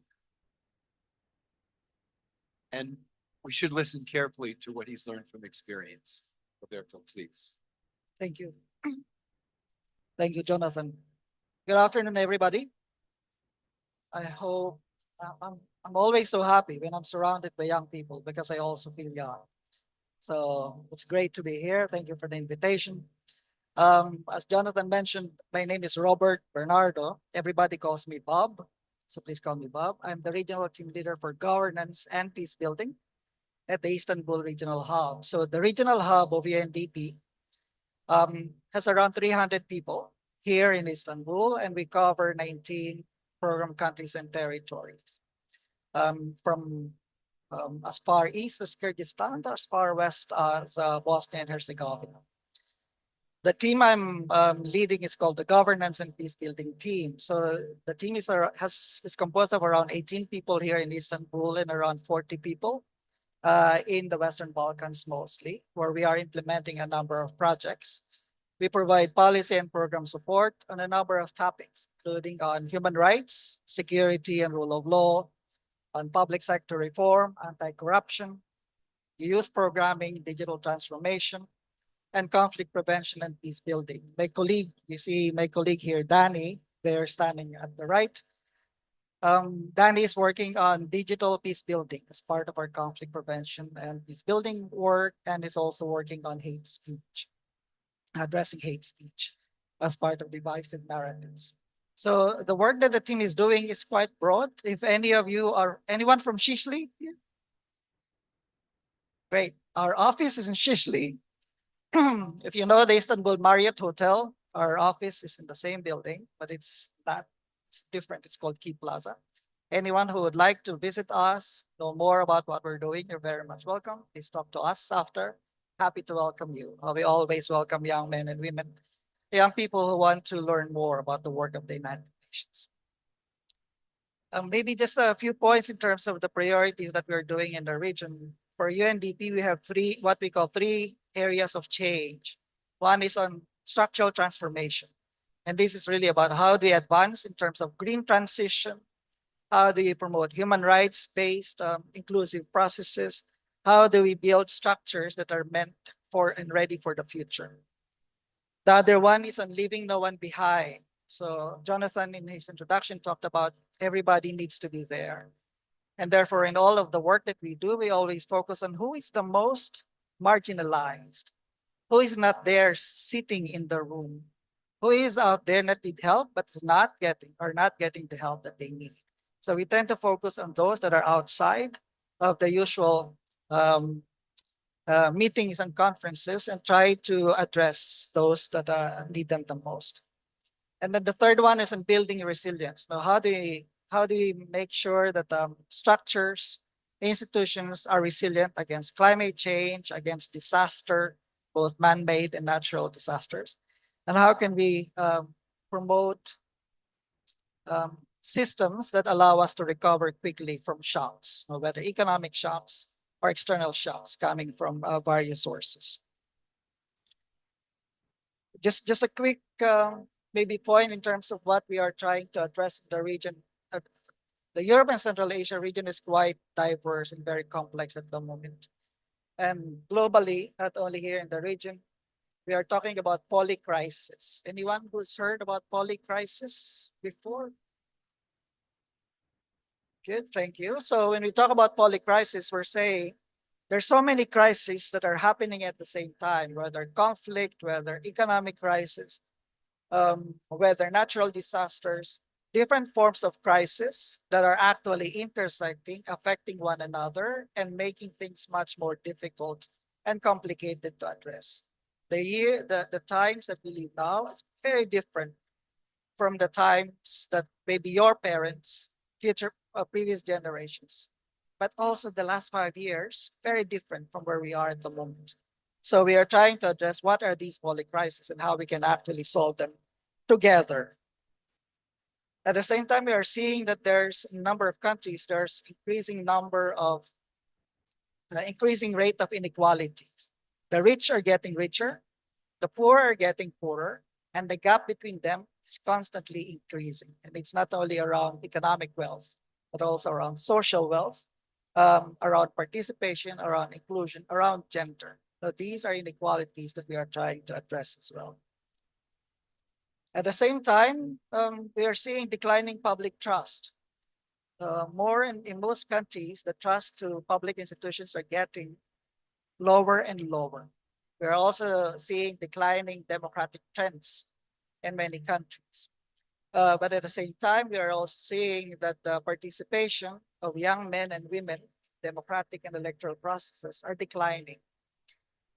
But why? I think we all have a stake in terms of our future, and therefore we need to be part of democratic processes. But overall, in many countries, we're seeing a declining trend of young men and women, the youth participating in electoral processes. And then digital.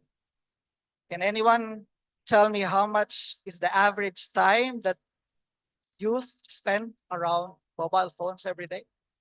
Any guess?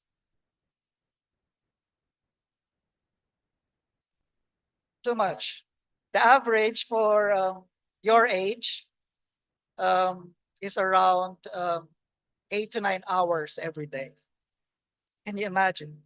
You're holding your phone 8 to 9 hours every day. You wake up, the first thing that you grab is your phone. Yeah? You sleep, the last thing that you hold is your phone. Yeah, many of you are sitting here probably looking at your phone at the same time. So digital is very much part of our lives, but are we using them productively? Everybody in this room probably has a phone, yeah, or maybe more than one phone even. But outside of this room, what we are seeing is that around 40% of the youth population does not have a phone. Or those that have phones have analog phones. Or those that have them actually find it very expensive to actually connect to the internet. So while in the cities, many of us have access to digital technology, there's a big group out there that still don't have access.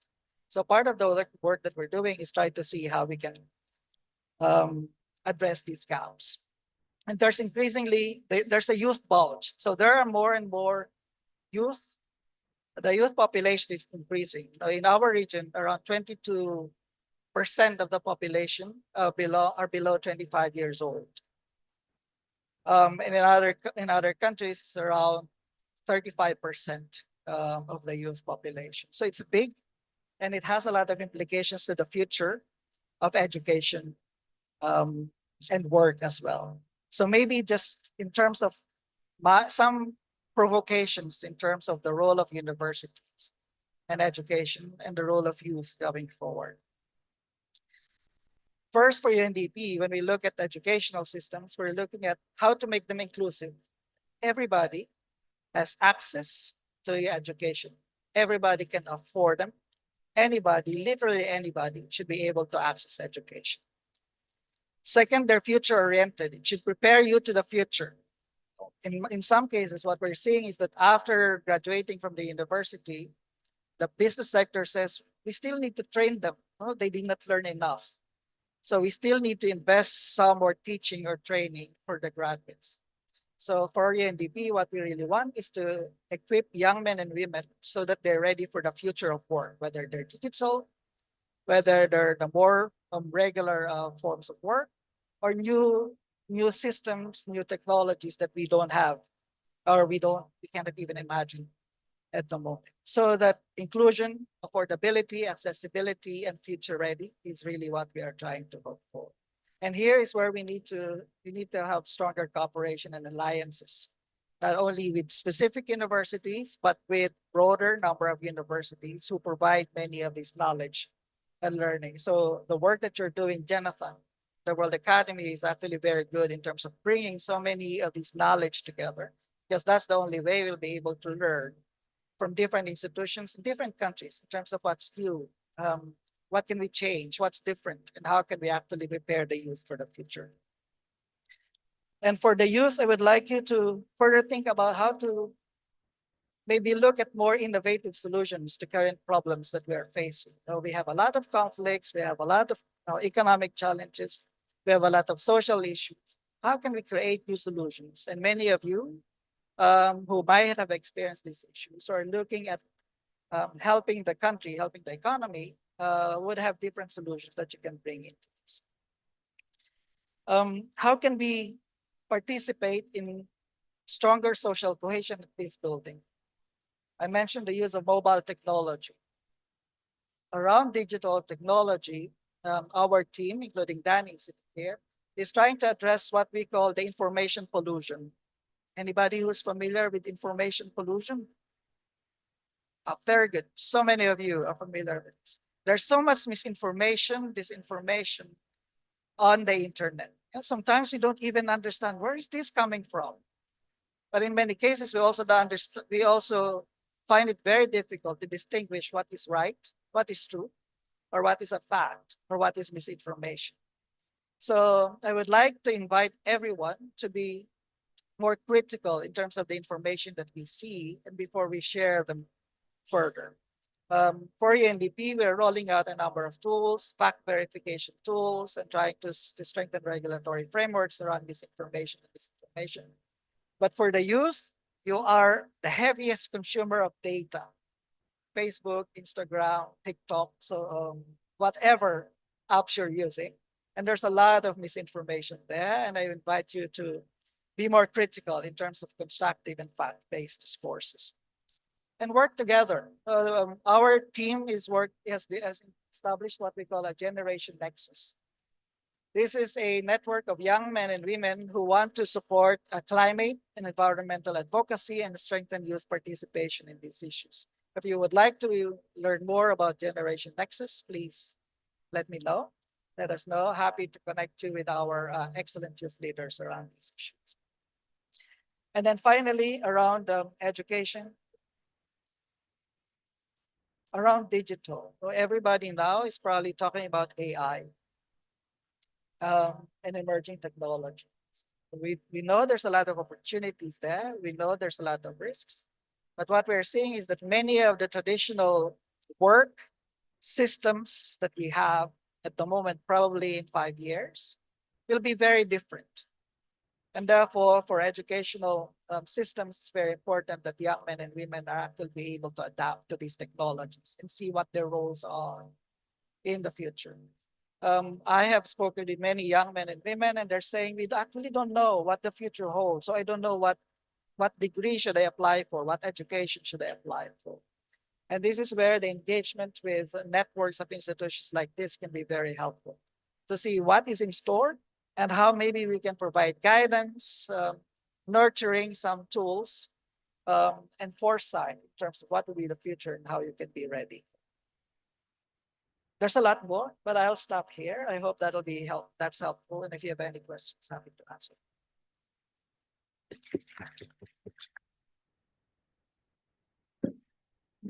So the UNDP is really tasked with helping to create an enabling environment in which the entire human family can flourish. That's pretty much what it is. So how many of you are studying medicine and basically utilizing the scientific method? Oh, great. Okay, so let me just give an analogy here. If I took a handful of rose seeds, you didn't know nobody knew what they were, and we burned them, it would not be wrong to say that the purpose of these seeds was to give off heat and light and turn into carbon. But if we took the same seeds and put them in an enabling environment of healthy earth and gave them water, not too long later, you'd be able to say, the purpose of the rose seeds is to give off beauty and fragrance. Well, the human being is very much like these seeds. And our duty, certainly duty of healers, both personal healers, which is what you're studying, and those of us who feel an affinity with the entire human family, our job is to create that enabling environment. And the World Academy of Art and Science is dedicated to beginning a process of developing a pedagogy, a way of teaching, and what needs to be taught to the entire human family so we can live as a human family. Now, when my grandparents saw a picture of the planet Earth from outer space, it would just look like a marble to them, because they wouldn't think of it as people out beyond the stratosphere. Similarly, if they saw a mushroom cloud, they wouldn't think of a nuclear bomb. But those are the two icons before us. One of them is a borderless miracle, and the other is carbon. We're reduced to carbon. And that's what's before us. And I think the biggest problem of the day is not just climate change or nuclear weapons, but the preoccupation with how without the why.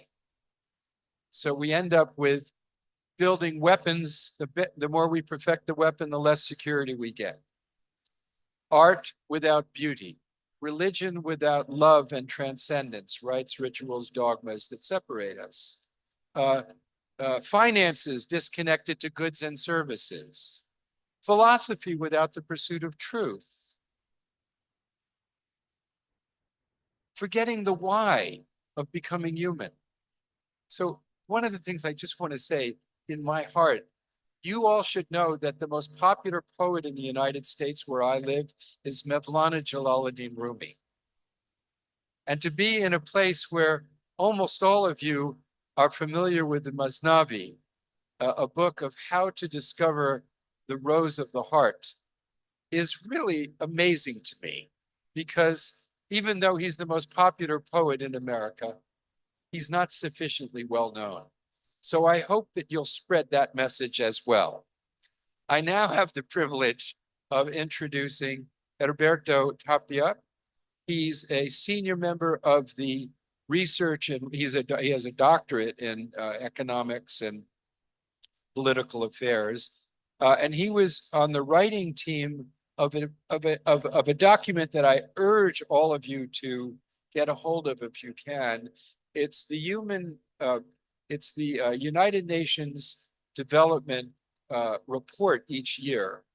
And one of the great intellectual breakthroughs that this department has given the world is the concept of human security. That most of the security we learn is about militaries and sovereignty and borders, but human security focuses on people. And he was part of the team that did a report called Threats to Human Security in the Anthropocene. That's the age that we live in which human endeavors are deciding the fate of the planet. Threats to human security, of how all of us live in the Anthropocene, a call for greater solidarity, greater human solidarity. It's a brilliant report.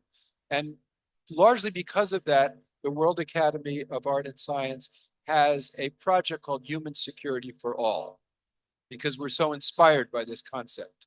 So it's an honor to have one of the people that worked on that report, which is truly important for the whole planet, speak to us now. The floor is yours. Thank you very much, Jonathan. It's a pleasure to be here.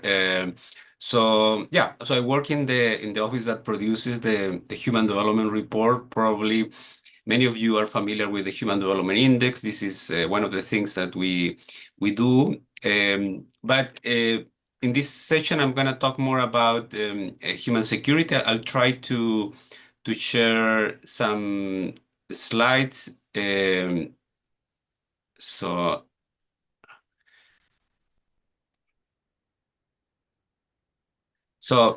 the why human security? So why do we care about human security?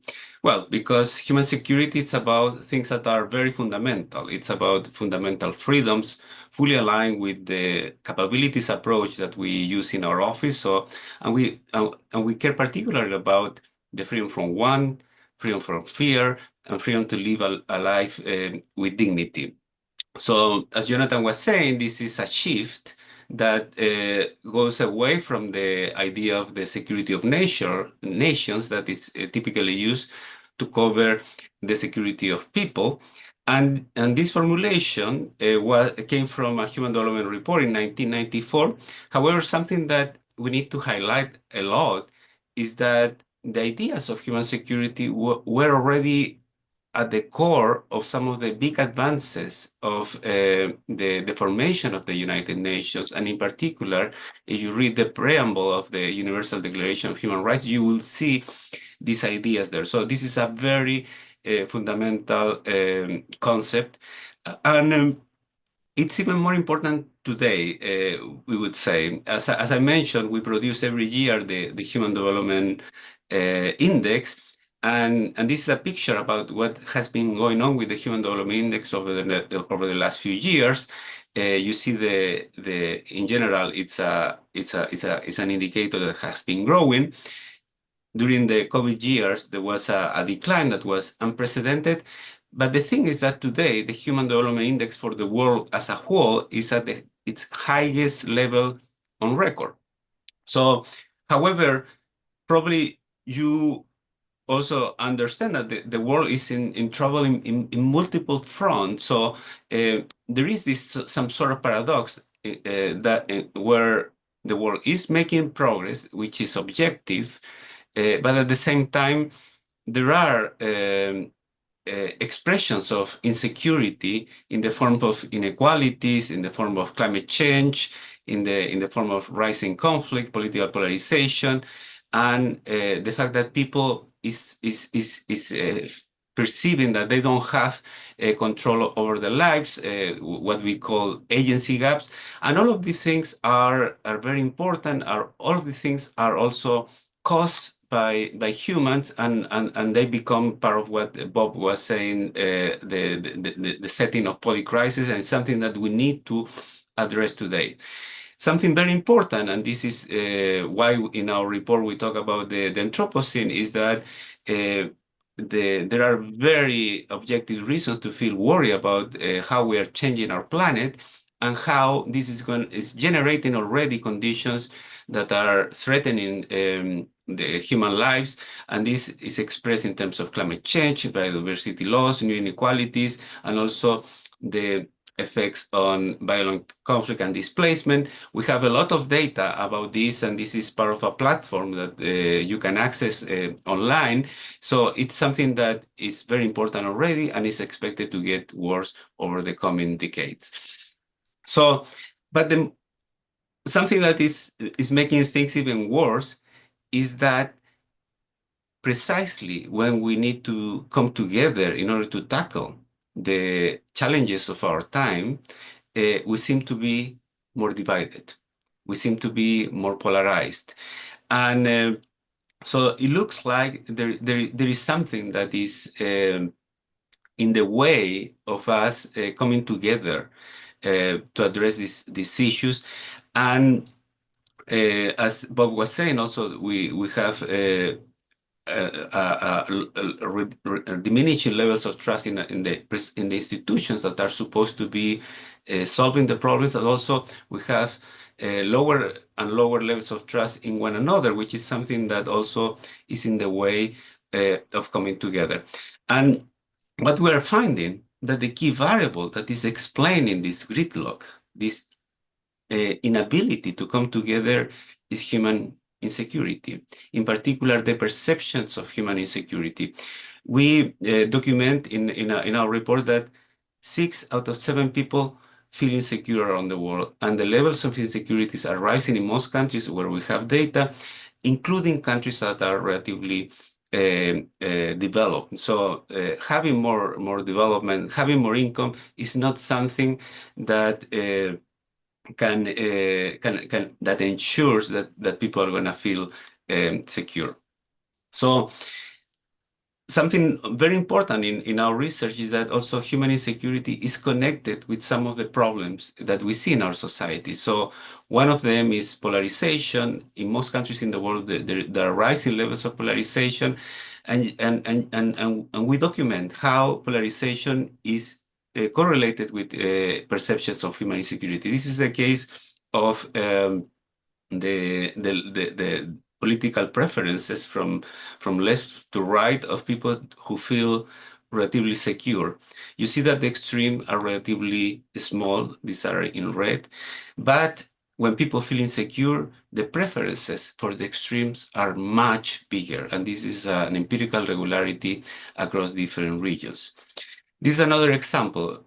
Another problem that we are having is lack of agency. So people feeling not in control of their own lives. And again, we see that this is highly correlated with the levels of perceived human insecurity. So this is in the horizontal axis. The higher the level of perceived insecurity, the higher the level of agency gap, of lack of agency. And again, this is happening in different regions. So it's something very robust. Another issue, the lack of trust in one another in institutions. And you can see again, in the horizontal axis, the levels of perceived human insecurity. In the vertical axis, the levels of trust, in generalized trust in one another, or confidence in institutions, trust in institutions, and you see the negative relationship. So to wrap up, human security is about something very fundamental, important in itself, a fundamental freedom.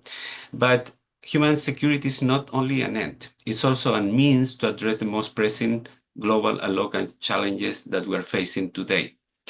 So, and this is, let's come back to the idea of a foundational concept. So these ideas of human insecurities were embedded in the foundational documents of the United Nations because they were important. This was a lesson learned from the huge wars of the 20th century. And somehow we have to come back to this lesson because often this hasn't been in the priority of policymaking. In our reports, and you see here 2 examples, we have been developing approaches, how we address human security, and we base these approaches on 3 pillars: protection of people, the empowerment of people, and very importantly, in a highly interconnected world, the solidarity among all of us. I'm going to stop here, Jonathan. Thank you very much. Well, we're going to end this. We're going to end this with a vision based on realism. Based on realism. You all know that if a person loses a lung, they can survive with one lung. But 60 to 80% of our oxygen comes from a single cell organism in the oceans called phytoplankton. There's varieties of phytoplankton. And that phytoplankton depends on the pH and acidic balance in the oceans, which depends on the climate of the planet. And if we continue to pollute and deteriorate the environment of the phytoplankton and lose the third lung that we're all sharing, we all perish. And the phytoplankton, like pandemics, like nuclear weapons, like the financial systems of the world, don't recognize borders. We live for the first time in which the practicality of pursuing human security, the security of the entire human family, is not just a moral issue, it's a practical issue. We cannot protect the oceans at the level of the nation. It is a global issue that requires people like you and I thinking about this very breath that we're sharing with people all over the world with the third lung. Now, that's not idealism. This is very, very basic medicine. This is basic public health. This is basic personal health. So I think there's two dimensions that I try to bring into my breathing. One is the remembrance that this breath is a gift for life, not just for me, but for everybody getting the benefit of this amazing phytoplankton, which we never think about. It's in our gift as to whether we're going to be realistic and practical, or whether we're going to continue with stories that separate us. That my nation, well, I come from a nation where many people think we have to be the best and most powerful, a kind of arrogance. And there's religions that do the same thing. But I think I'm dependent on a single cell organism that I can't even see. It's in the ocean somewhere. And that's very humbling. And that's good. Thank you.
Okay, everybody, if you could please stay behind, we're running straight into the next session, which is going to be report backs from the breakout sessions.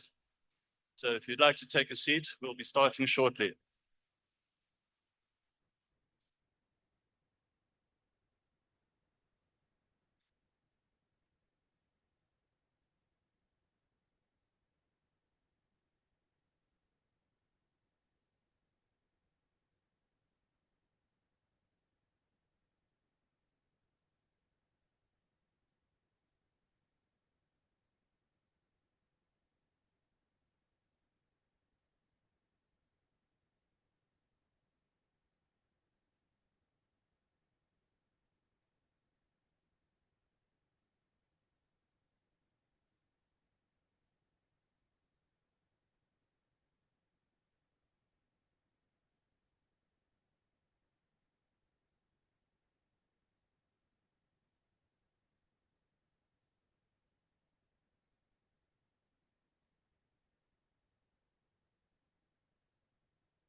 Evet. Arkadaşlar sondan ikinci seansımız başlayacak. O yüzden ayakta olan herkes yerine geçsin lütfen. Arkadaşlar, kapıdaki görevli arkadaşlarımdan rica ediyorum. Elif, herkesi içeriye doğru alalım. Seansı başlatıyoruz. Evet. Ayakta olan arkadaşlarım lütfen yerlerine doğru rica edeceğim. Arka taraftakiler.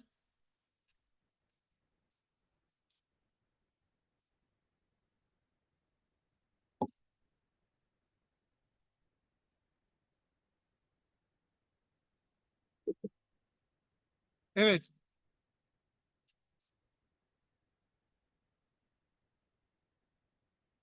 Gülşah Hanım. Dışarıda öğrencimiz kalmasın. Hemen seansımızı başlatalım. Diğer seansın zamanı kayacak.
Right.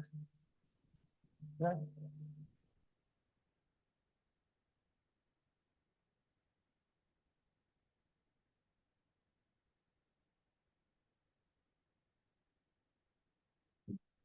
Okay. We'll be starting shortly with my other guest, Mila Popovic, who will be joining us shortly, but I don't want to waste any more time. So we had some breakout sessions earlier today where we were examining, oh, here we come. Mila? We had identified four new paradigms that we're going to shape and prepare the youth to face challenges in education in the 21st century. We broke up into 4 groups. Consider. Thank you. We broke up into groups that focused on pedagogy, curriculum, delivery system, and institutional collaboration. And we have some short notes to report back on each of those. I'm going to start with Mila. Mila Popovic is the founder of Evolving Leadership, and she's also Director General of the Directorate for Interculturalism of the Government of Montenegro. Mila's session, or rather her breakout group, was on pedagogy, and she's going to give us a brief response as to what was discussed in that group and the findings. Thank you very much, and I'm amazed that the auditorium is full at the tail end of the conference. To me, that signals that you're eager to learn, at least get some kind of true feedback, some true takeaway from what we have shared here for the last 3 days. And in that sense, we are ending on a very high note because the session that I was listening to and reporting on was really tending to the whole human being and to the full spectrum of learning and educational needs a person truly needs to develop as a human, as well as a professional and an employable person, ready to enter the economic domain in that sense. So what we heard in that session is some innovative strategies starting from Professor and Dr. Stefan Brunhuber, who you heard him talk about in his initial speech about pacing and organizing and harmonizing a learning session in a certain way that it starts from a meditative state where you enter your own mental state first and clean it up a little bit, if you will, for a couple of minutes of silence, undistracted space and time in order to enter, say, a cycle of 12 minutes of studying, intense studying of the subject, which is very similar to many of you that do gym know that they're intensive periods of training that really build a certain kind of muscle memory. In this sense, this is mental power that you build in a brief segment of 12, then you're following by a physical activity, and he proposed yoga. I would also add dance to it. We need to dance together, followed by another intensive period, rapid of training and information amassing, and then finally rounding off with 2 minutes of meditation again, which gives us enough space and enough mental time space to internalize, truly integrate the knowledge. So speaking of integration, our next 2 speakers spoke exactly about what it will take to have an integrative pedagogy, an integrative approach to teaching and learning, and also emerge as an integrated person out of that kind of training or learning, which of course is never an end product. We are not supposed to be an end product. We're supposed to be beings that are set on their own becoming. In other words, that we learn how to learn in order to expedite our own becoming in the world, and also being more agile, more versatile and diverse in that sense, and more adaptable to the ever-changing and faster changing world and of accelerated change.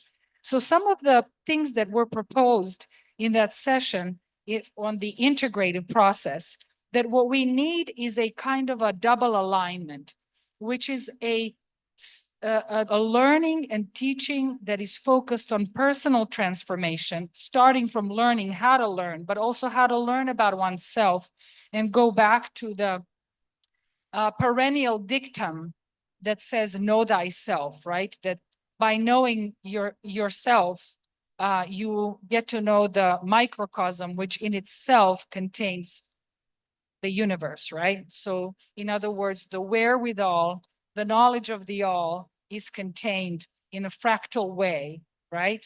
Within oneself. So it starts from personal alignment and development of the human being along the full scale of humanity. And it involves the physical development, emotional, social, mental, as well as spiritual. And your spirituality, when Ambassador Amanda Alice gave us a little bit of sense of what it means to move energy together. However you define your path, since we are in a predominantly Muslim country and we should honor that. You know that in Islam, in namaz, right? You equally have a yoga, so to speak, where you bow and bend and touch the floor. So there's an integral knowledge that is actually there in all the pathways, in all the religious pathways, that does not exclude yogic practice or Muslim practice or deep Christian practice or many other practices and different paths. But the whole point about the spiritual dimension is that the human strives for transcendence, that the human has a drive towards something that is bigger than themselves, because it in return gives meaning to their own existence. So the notion of the transcendent, and that's what we call spiritual, higher values, universal values, whatever you can connect to or cathect to, is important in that sense. So those very same guidances from personal transformation along the full line of development of the whole being, along with the horizontal development and the capacity of the person to develop higher connectivity with other humans and know how to relate with other humans and one's environment.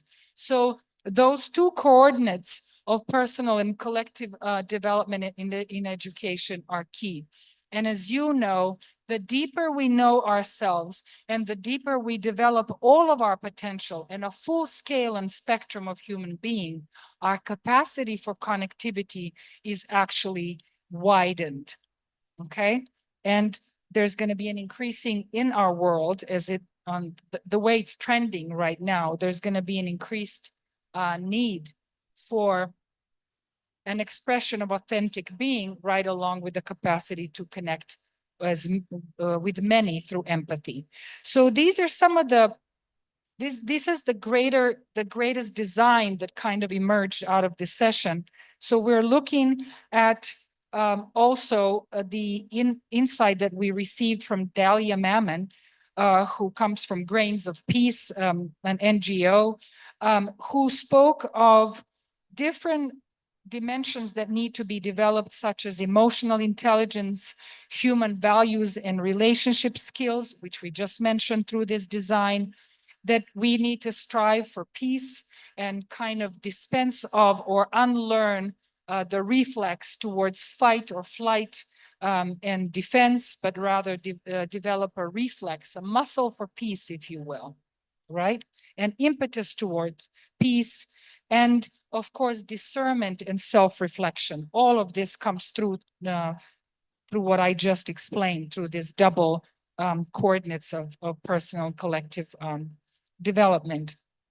So if we, in other words, what Delia was discussing, saying, when we look at our current needs as human beings in the context of our own countries, our own immediate communities and environment, we will see that the education that we're getting is not following and is not aligned with those needs. So we have greater need, again, for collectivity, for solidarity, for peace of mind and peace of heart, for peaceful existence, for capacity to be agile, versatile, and flexible. And how do we then teach exactly towards those needs and make ourselves more adaptable in the changing econopolitical and sociocultural environment in our countries and at world at large. So some of the capacities that are being taught in the approach that Delia was discussing was capacity to participate, this kind of participative learning and inclusive, where everybody's perspectives are included, and that way the knowledge multiplies exponentially when that happens, so that it is collective and collaborative.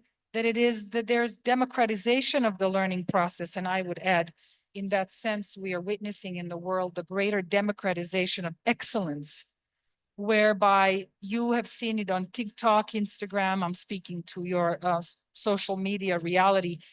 You have seen 3-year-olds that are absolute masterminds or virtuosos playing an instrument, but you also see a 90-year-old woman who is a yoga master or dance instructor still, or mathematician with a lucid mind. So we have moved the boundaries of human capacity and have shown this kind of unique excellence that is ever expanding, which we think technologically will be enhanced, but also collectively through greater connectivity will be multiplied.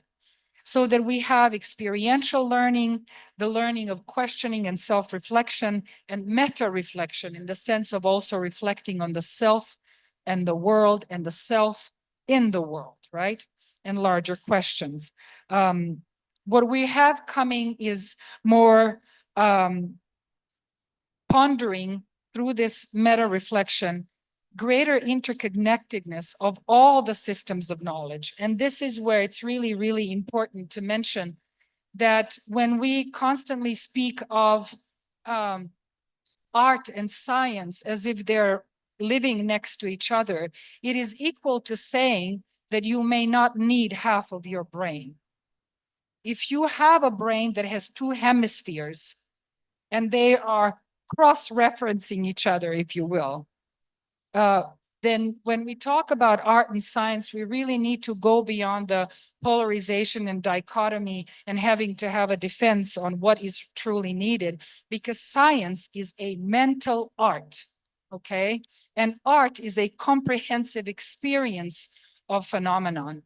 So one takes it apart and dissects to know, the other experiences it in its wholeness. You tell me if you can actually get rid of one or the other. Both are human drives and need each other for completeness of human knowledge and human experience. Mila, we still have Yes. 3 more sessions to Yes, report. so I'm rounding this off on this kind of note. This is where I'm at. So the capacities, the approaches are multiple, and they will all have to involve, once again, and to round this off, they will all have to involve all the dimensions of human being, which means that you will not be any longer sitting like this and me talking on the other side.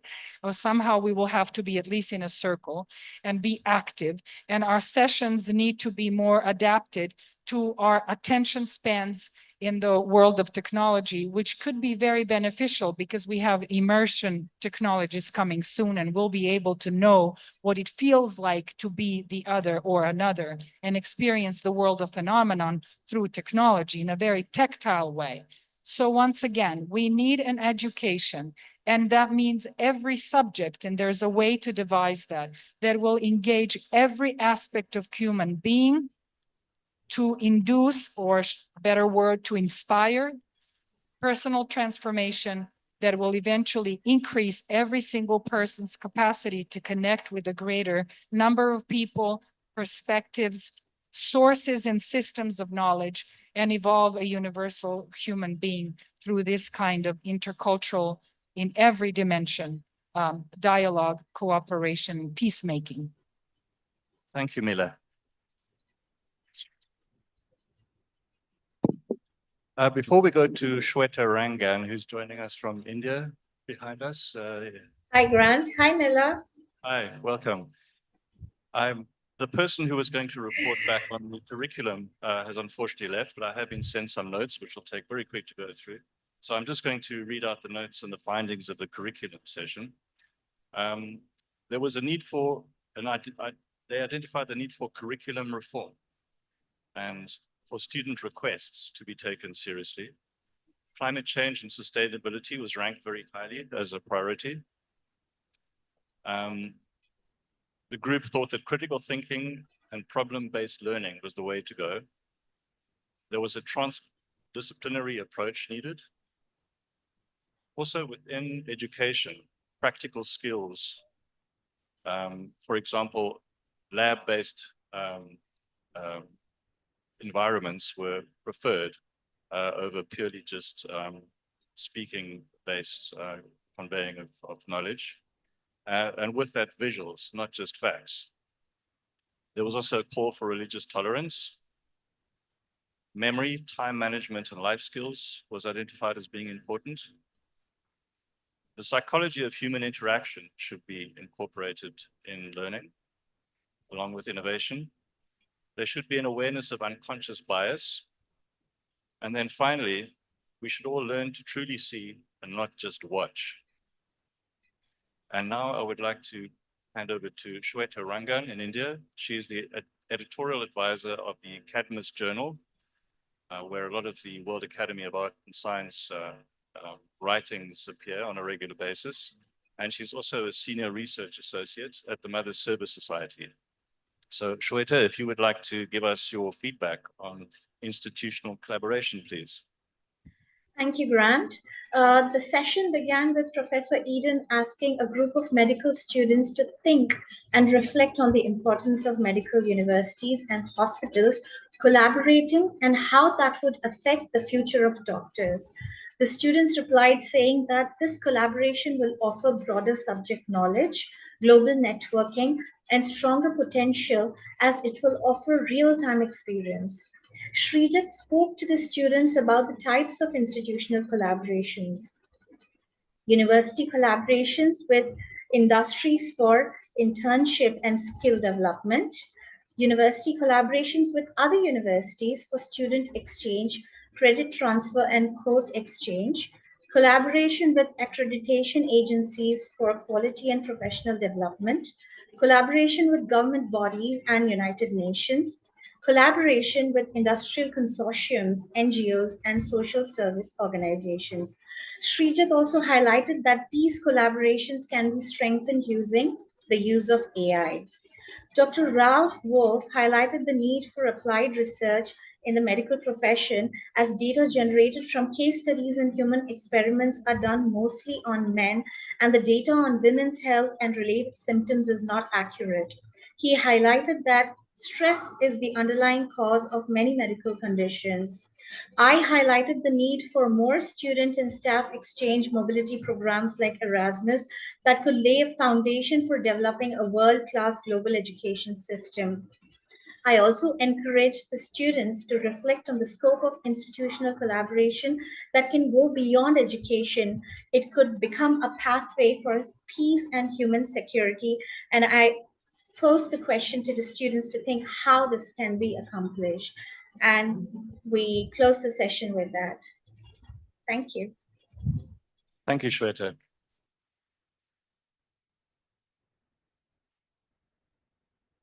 I was in the session that looked at delivery systems, and we started off with Jo Nurse, who drew some very nice diagrams for us.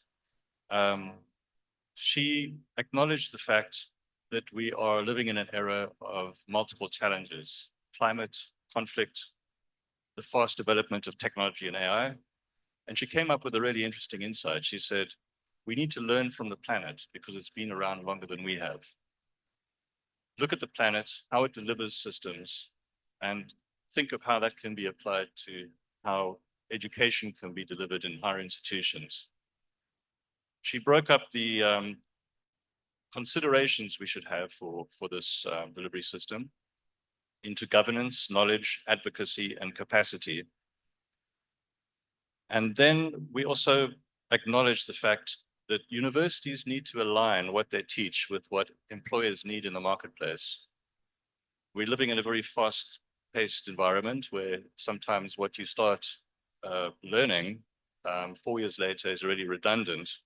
But I think it's very valuable, as we know, for higher institutions to keep an eye on what the end need is, which is what employers are looking for as well. So that came out as a big issue. We then turned over to the students, who broke up into about 4 groups to discuss among themselves.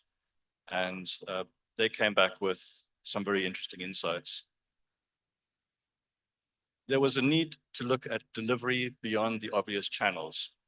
For example, language, speed of learning, whether you're coming in over Zoom, online, or in person.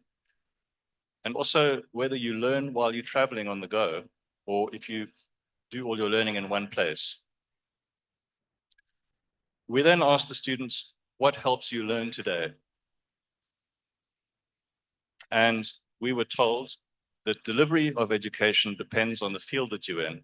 Medical is more conducive to being taught in person, and technology is more conducive to being taught online. We were told that education should be more enjoyable. It depends on the subject that you are being taught, obviously, and that systems should ultimately be designed to benefit people. People should not be forced into systems that don't understand human nature. There's a lot of focus, obviously, with AI and technology for systems, but it's very easy to forget the human element within that when you design them. The focus of learning, one woman said, should be on the emphasis of how it will change something for the better. Think of what comes out the other side, right at the very beginning. Delivery of knowledge must also be about effective transfer of skills, and not just about institutions pushing students through a paid bureaucracy. And those are the insights we got from delivery. And with that, we are exactly on time to move into the final closing plenary.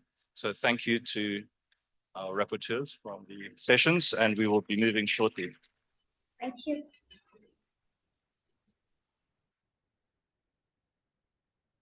I'd now like to call for our closing plenary session onto stage Professor Turka Kilik of Istana University, Gary Jacobs, the President of the World Academy of Art and Science. We have Jonathan Miller joining us online, who's the former CEO of AOL. Ralph Wolf, founder and president of Quality Assurance Commons. We have Iveta Silova joining us, professor and director of the Center for Advanced Studies in Global Education. And we also have Shai Reshef, founder and president of the University of People. We do have some time constraints with Shai and Jonathan, so I would like to give the floor first to Professor Kilik to give us his insights of what he's learned over the last 3 days. We started 3 days ago with lots of questions, and hopefully we have some more answers. So, education is a kind of interaction between life and mind. And I've learned that as we define life as the fullness of information, all interactive and integrated codes of existence, and education is an interaction of mind and life. So this has several levels. The first level is the first level of education is the curiosity. So education starts in my mind with the curiosity. So curiosity of life, curiosity of what's happening, and in fact, the most important thing of education is not answering but questioning. So questioning is much more important than answering. The second level is the awareness of information. So this comes with our physical senses, seeing, hearing, touching. So awareness comes from these physical senses. The upper level, other than or over the awareness, is learning, and learning happens with the biological information system, which is my job, the brain. So biological brain, this flesh learns, and then the next level is understanding. So understanding is the function of mind. So which is the upper level. Then so the first we said that the most basic part of life is information, and education starts with curiosity, then awareness with the senses, then learning with the flesh brain, biological learning system, then our mind understands, and then for me, the most important layer comes, which is related with the integration of mind and life itself. This is consciousness. This is meaning. This is meaning. So meaning is created with the interaction of life and mind. So this is not something related with mind only. This is not something related with flesh brain only, but this is a kind of interaction between life and consciousness. Consciousness, every day I'm doing 3 or 4 brain surgeries, and in my mind, consciousness is not a function of brain. So consciousness is a kind of function between or interaction of life and mind itself.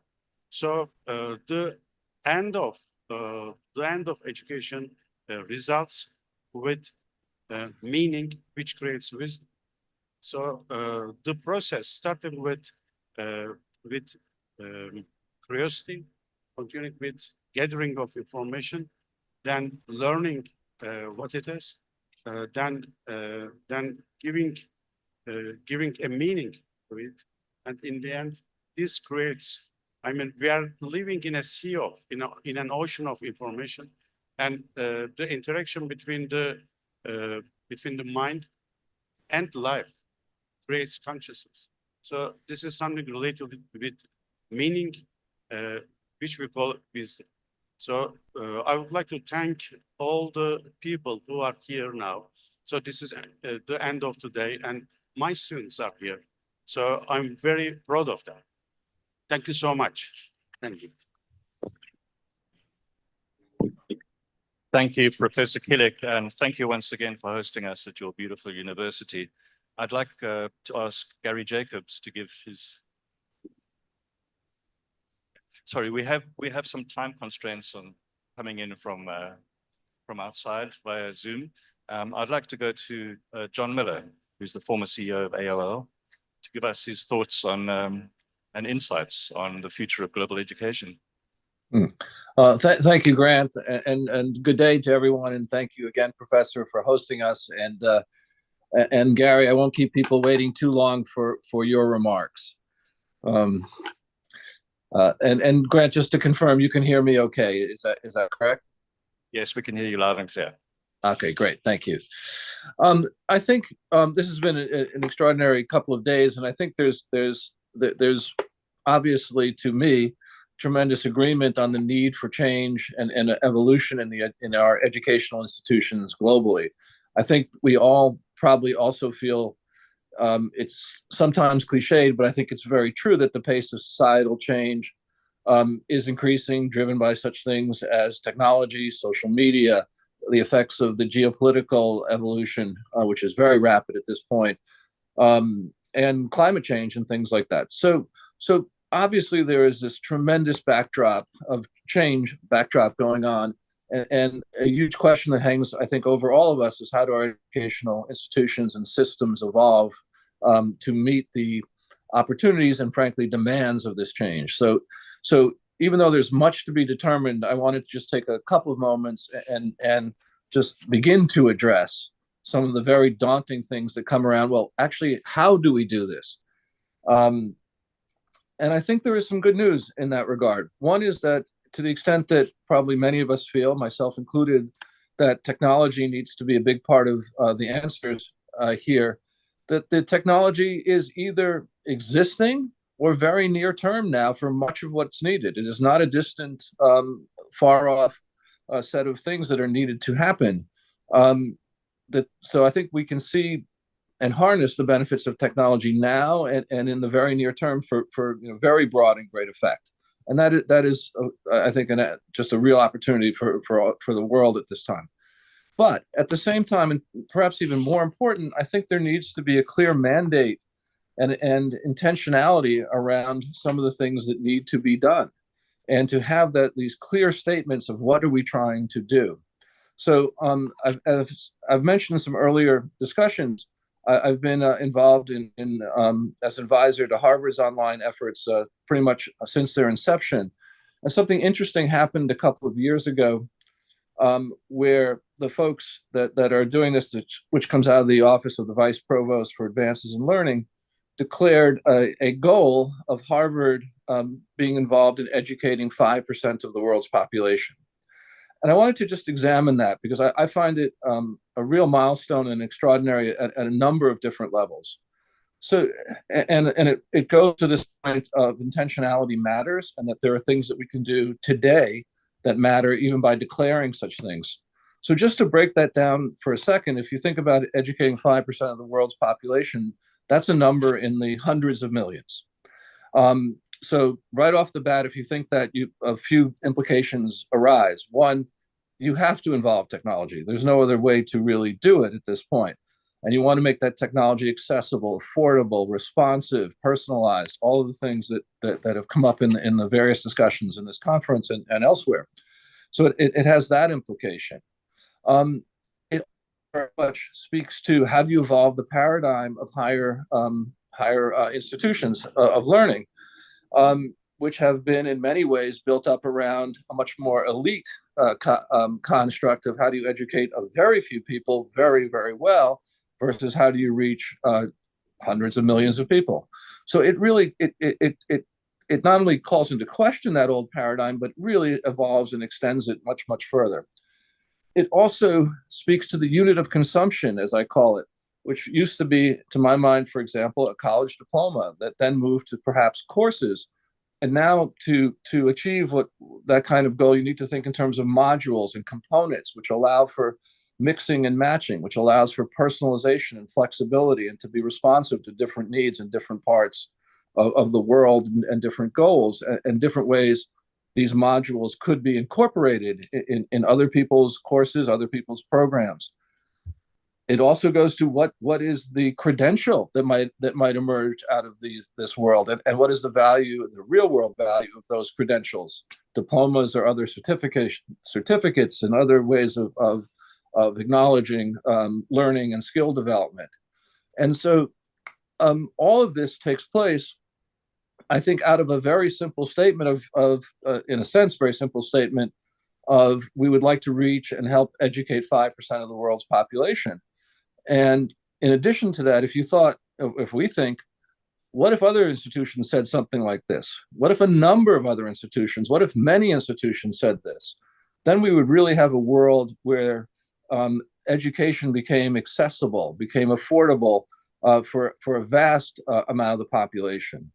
So I think that having this kind of intentionality and making that kind of statement, as simple as it may sound, to help educate 5% of the world's population, is actually a significant step in the direction of how we can affect things in the short term, in the near term, and into the future, and not just feel that the pace of societal change, demands, etc., are getting beyond our grasp. So the thing I wanted to hopefully leave us with is that there are things that we can all do now and in the immediate future that I think can have very significant impact and move forward on along all the types of lines that have been discussed here in this conference. So thank you, Grant, for a few minutes to talk about this, and I'll turn it back to you. Thank you for those excellent insights, Jonathan.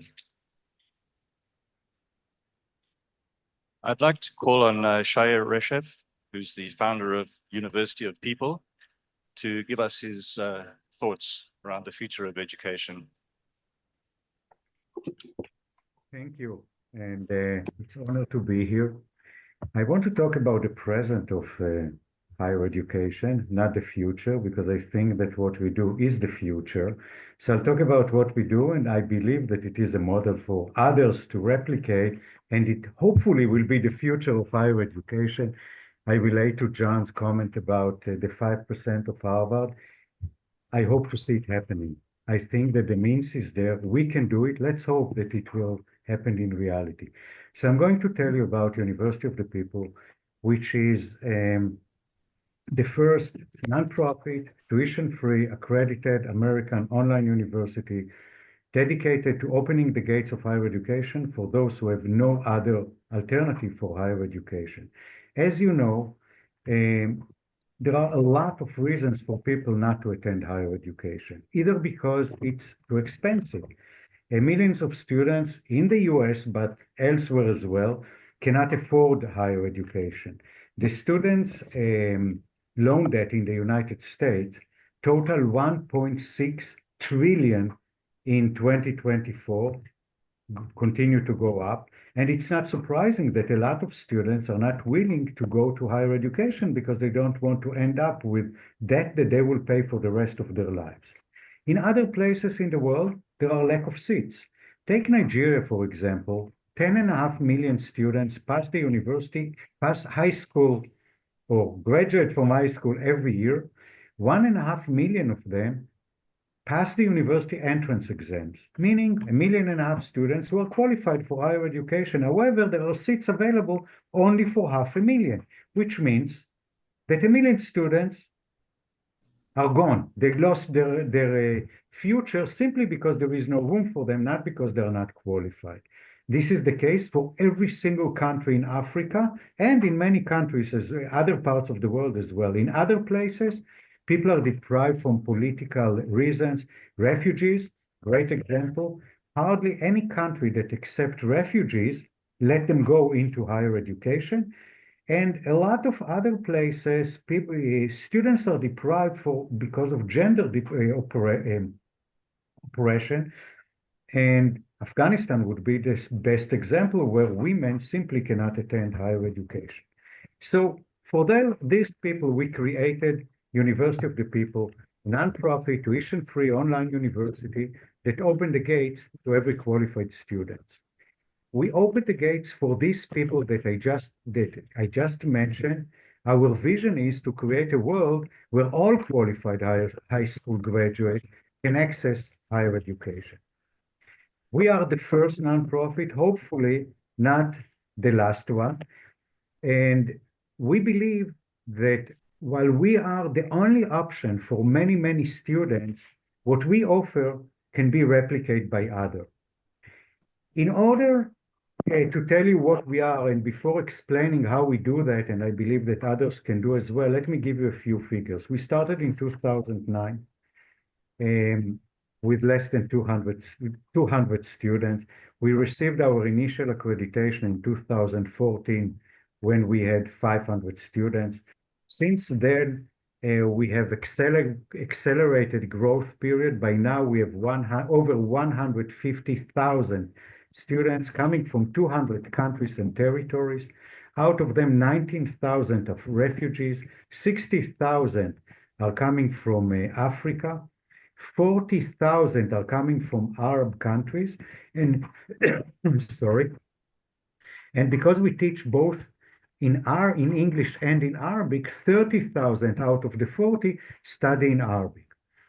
6,700 of our students are from Afghanistan, but what we are extremely proud of is that 4,300, over 4,300 of them are women studying in Afghanistan behind closed doors, studying online with us from Afghanistan. We have, by the way, also 1,500 people from Ukraine. So how do we make it happen? We have an innovative, sustainable model that works differently than almost every university. However, it is what we do can be done by others as well, and I would like to share it with you. First of all, we use technology.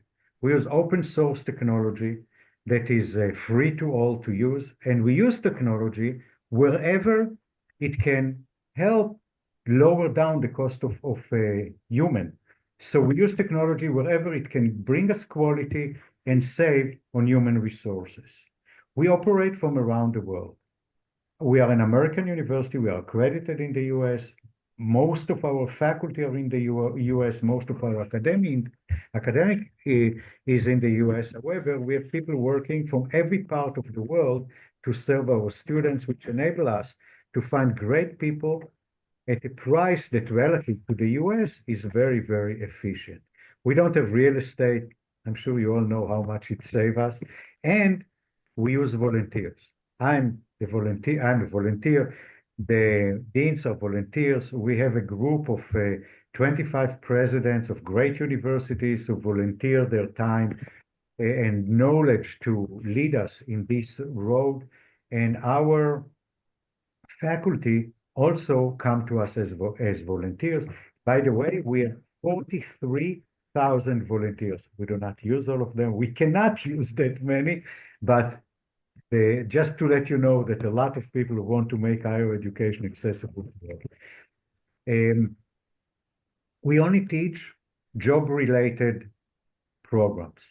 We teach business administration, computer science, and health science, bachelor level, master level in IT, education, and business, the degrees that are most in demand worldwide, the degrees that will help our students find a job.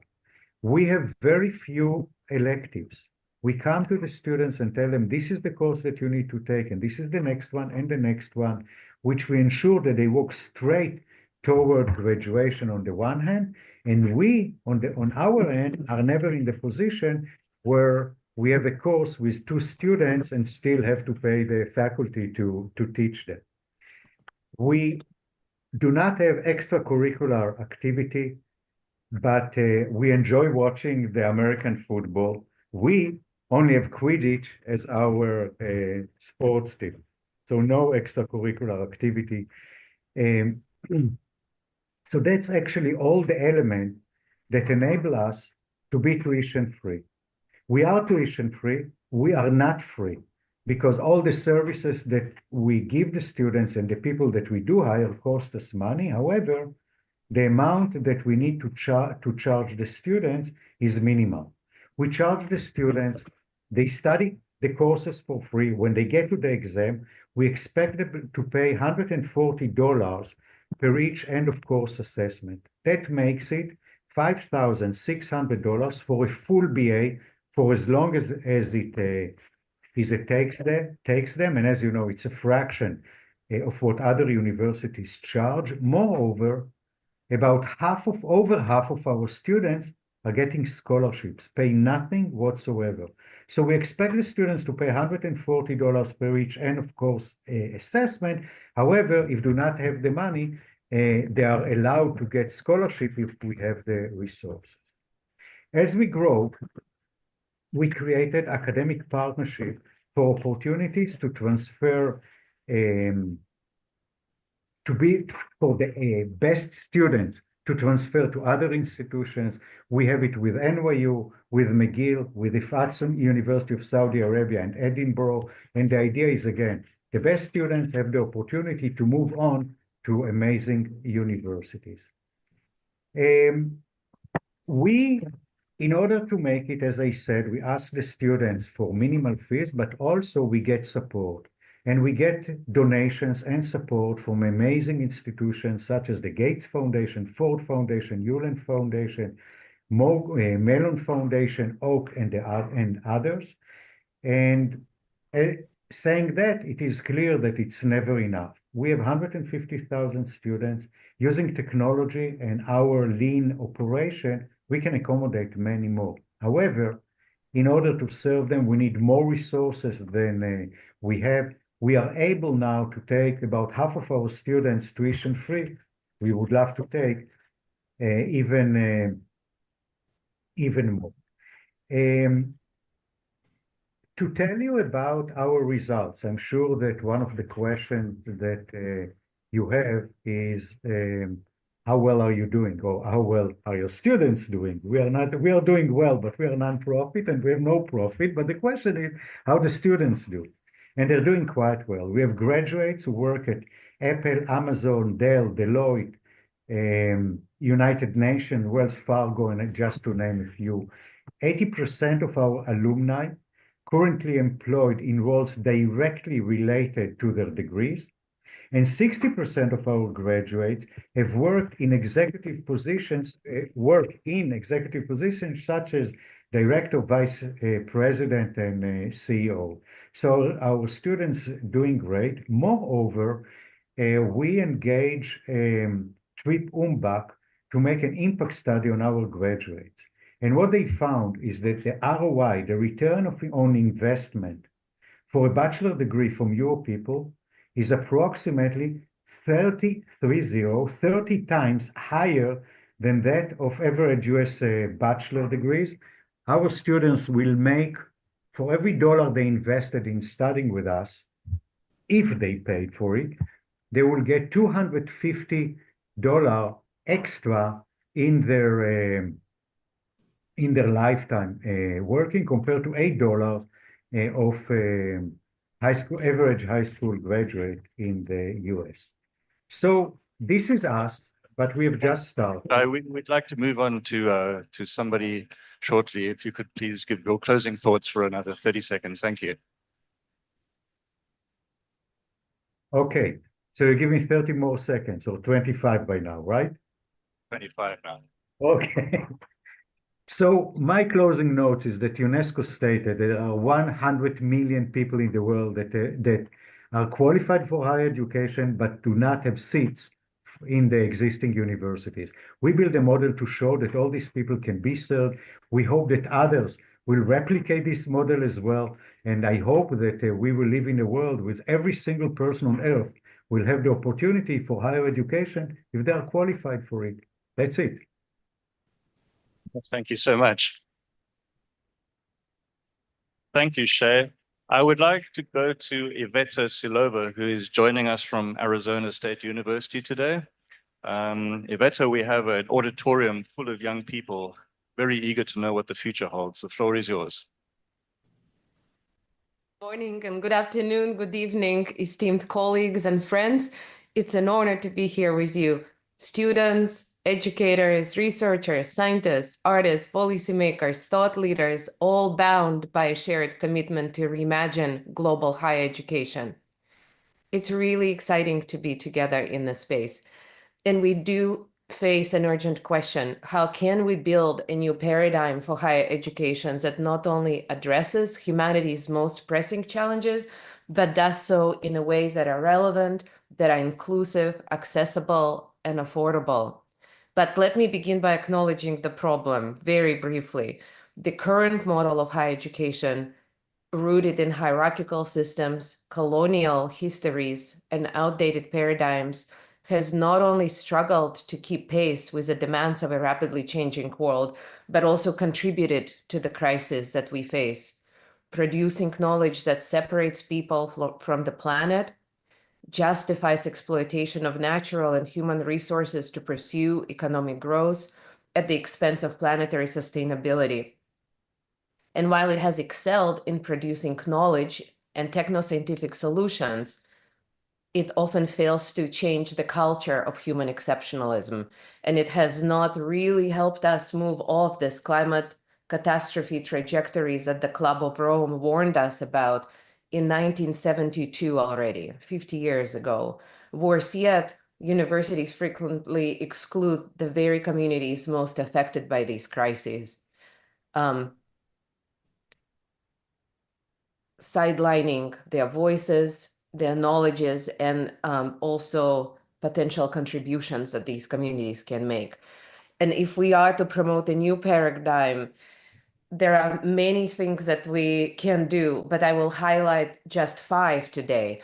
And those are, in a way, summary of the broader discussions that has been happening over the last few days, and actually also maybe last few years.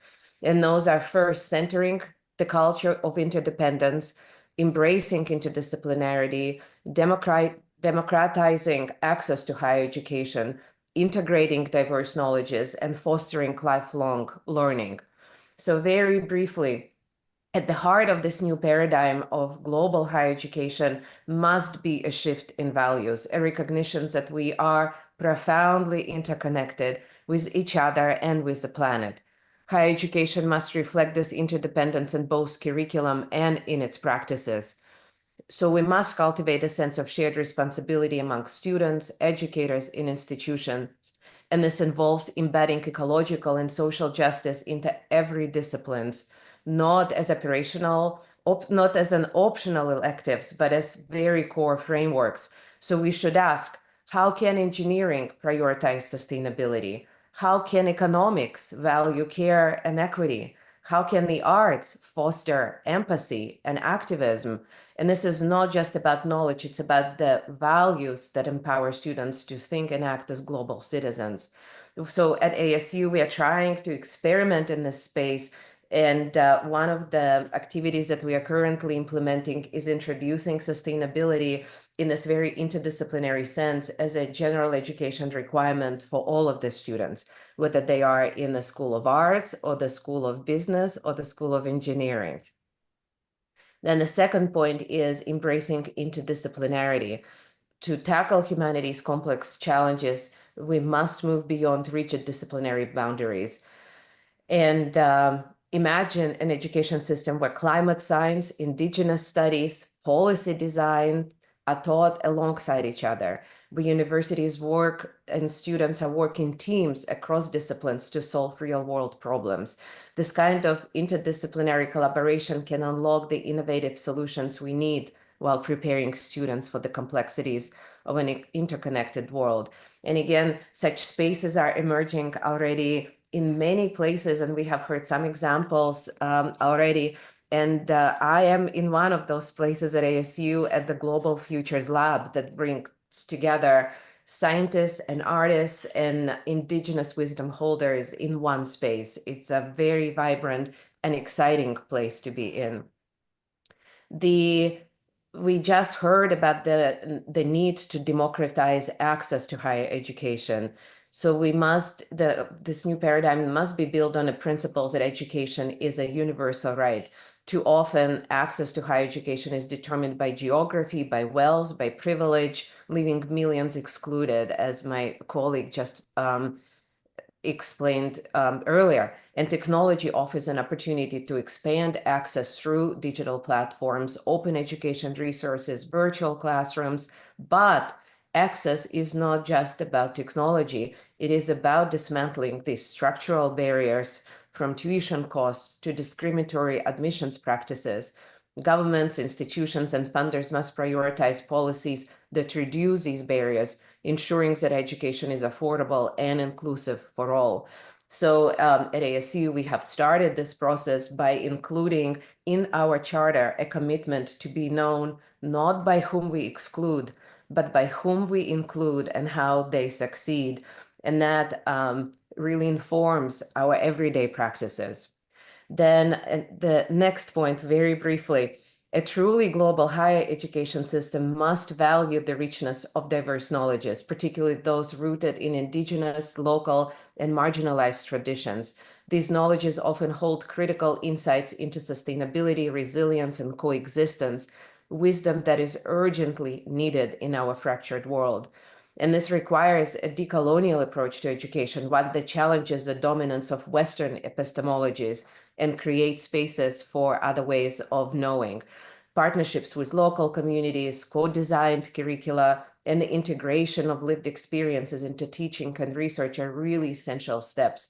We need to move from this model of knowledge extraction to one of mutual learning and co-creation, including co-creation with students.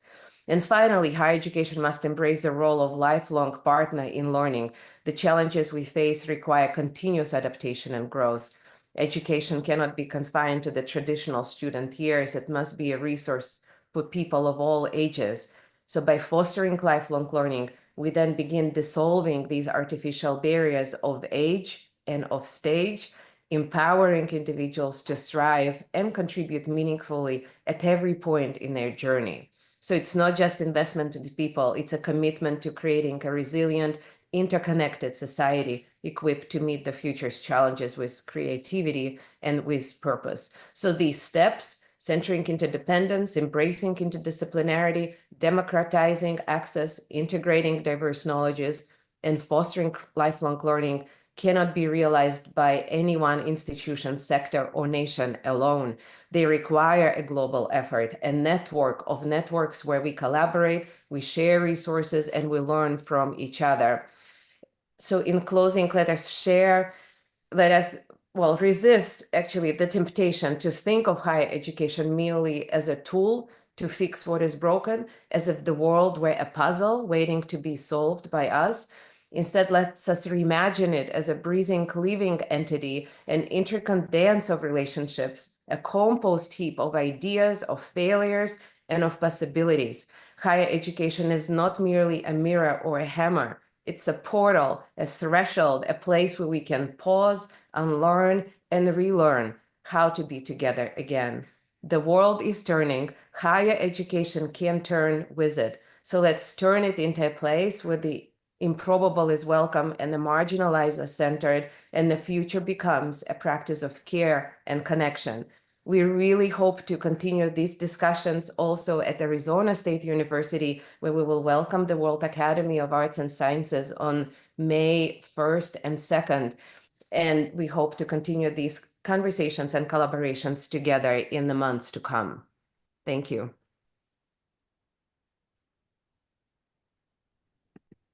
Thank you, Iveta, for your wise words. I'd like to turn over now to Ralph Wolf, who is the newly elected president of the World University Consortium, for his views. Then we'll close with some final words from Gary Jacobs. I realize I'm the next to last speaker for the end of a very long conference, so I will be focused and brief. How do we know that how do we know that the oceans are warming? How do we know, as Jonathan said, that phytoplankton comprise 60% of the oxygen that we breathe? How do we know that the atmosphere is problematic? We have signals all over, above us, under us, signals, satellites, and there's intercommunication between all of those devices and growing every year to learn more and more and become more and more accurate about what is really going on with our planet. So I view this conference as another signaling device as we talk with people all over the world, or listen to people from all over the world about what is needed next. And it's a new form of signaling that we keep hearing from people not only who are practicing in the world of higher education or in medicine or in law or disciplines, but those who receive it from students all over the world. The system needs to change. So the signals that we have is that the world or the planet or these other signals are telling us we need to change and the systems need to change. The other set of signals we're getting, such as we heard from University of the People, from Arizona State, from so many other places, there are positive things going on we need to turn to and we need to learn from. So we can't ignore these signals. We need to move forward. But what I heard a lot through this conference, we can't graft a few changes onto the existing system. Learning doesn't only occur in 50-minute blocks of time or 60 minutes. Mastery of learning or filling the gaps of learning doesn't only occur if you get a 70%. That we need to fill in the gaps of learning. We need to take these signals and create a system that builds real competence, set of skills for adapting to the future. So I found very impressive in listening throughout the conference the need for change, the specificity of the changes needed, and the fact that it's not just courses that are taught, but it's about how we interact with each other and how the process of education cultivates and develops each of us as human beings and as professionals. So I want to close with a term that I think will be the term that, for me, will make a big difference. We need to not only have these changes in the system, but that term is biophilia. How do we learn to love this planet in order to preserve it? And everything we do should be out of that love for the nature, for the planet, for each other, and for the systems that we create, and have the humility to know we need to change, we're willing to change, and we will work together to enact the change. And I feel that this conference has set us forward on that progress. I want to thank the university and all of you who have participated in this conference.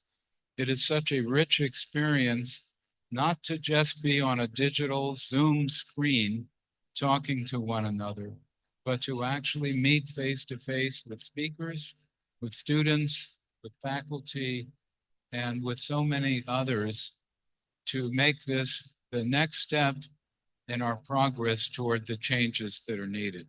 So thank you for the privilege of being here with you.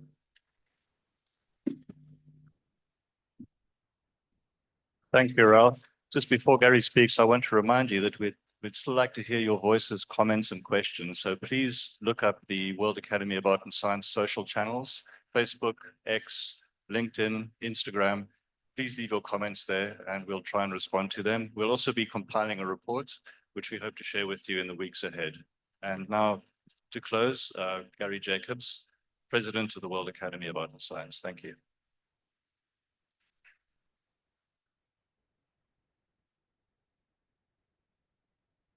I've got a problem. That the conference, my voice may end before the conference does. So I have to be brief. I have to start then by something I cannot leave without, and that is deepest thanks to Turker and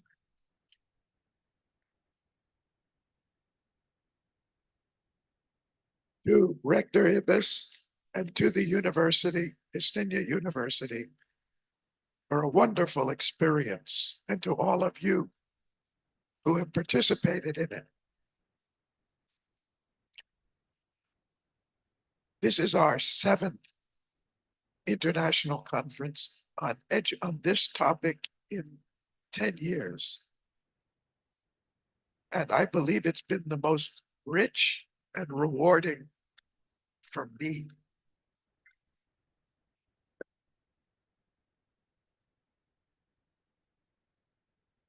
One thing I have learned, I'd like to share a few things I have learned in life, which we didn't just talk about in the last 3 days. The first one is, you learn most when you try to teach others. It's a pretty well-kept secret because we keep thanking the person who teaches us when the person who teaches is really the greatest beneficiary. The communication of trying to share our knowledge with another, our experience with another, genuinely wanting to help another receive it, is the greatest enrichment that we can have in learning more ourselves. So, in a practical way, when I grew up, education was a question of competition. You competed with all the other students. Who's going to get the best grades? I come from a place called Napa, California, where they reversed the process. Instead of students learning from the teacher, they asked the students to teach each other. And the teacher's job is just to facilitate that process. And this model has become so successful, it's spread to many places in the United States, more than 100, 150 places. So whatever we talk about the future education, for you, it can start today or tomorrow, simply by trying to share as much as you can with all your classmates and all those before you, all those around you. And I think you'll see what I say is not just a proverb or something. There's a real truth to it. When we try to figure out how to communicate to another person, our own knowledge grows. Second thing I'd like to share from my own experience is mind is the greatest instrument of knowing that we have developed as human beings. But I find the greatest wisdom or knowledge we can gain is to know the limitations of our mind. And one of those limitations is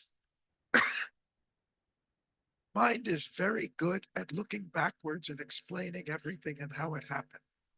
We call it history. But when it comes to looking forward, mind is like a rear view mirror in the car.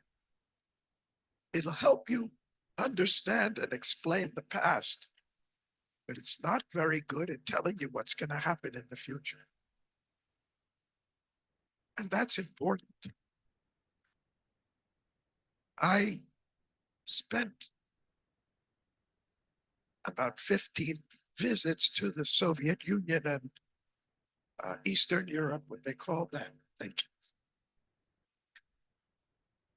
From 1989 to 1994, at the period we look back on as the end of the Cold War, the breakup of the Soviet Union, the breakup of the end of the nuclear arms race, the end of Communist Party, and so many incredible things. I never met anybody who saw it coming. And if you don't believe me, in July of 1989, President Gorbachev, while he was still president, there was still a Soviet Union, and Chancellor Kohl, who was the chairman or chancellor of Germany, met in private. We happened to know somebody, one of our fellows was in the room with. And they were talking about the future of Germany. And in private, they talked to each other and confessed, you know, Germany really should be reunited. And in private, they said, you know, it will happen one day. Surely it will happen one day. But they both agreed it will take at least 30 or 50 years. In 1 year, Germany was reunited. Not because these gentlemen were foolish or uninformed. They were the best informed of all. But they relied on our capacity of mind to see something which we cannot know for sure. And that's why our faith and our determination and our never giving up is so important. Because it doesn't matter what the prophecies are. All the great achievements that have come when we ignored what common sense and what the appearances taught us. So in the rest of your education, use your mind for sure.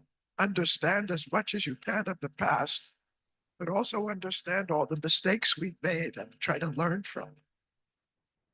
Rather than think they were accidents. We're using a faculty for something it really is not constituted for. We need something else. And I'll end with one more. You know, if you read the biographies or the testimony of the greatest scientists in the world. I'm talking about one of our founders, Albert Einstein, and many, many others through history. And even those who have studied, they've come to a very interesting observation. The greatest discoveries they made did not come by the exercise of their reason. I'm quoting Einstein, but you can find a long list of examples. It often came when they stopped thinking. And it's interesting because the faculty which we call intuition is not a reality in science. We know that sometimes these things come, but we never study it. If Einstein said he learned through intuition, then naturally we should all be wanting to learn it too, but we don't know how to teach it. And we teach you everything how to prove that what Einstein or Russell or anybody or Copernicus or anybody perceived, but we never tell you how he found it.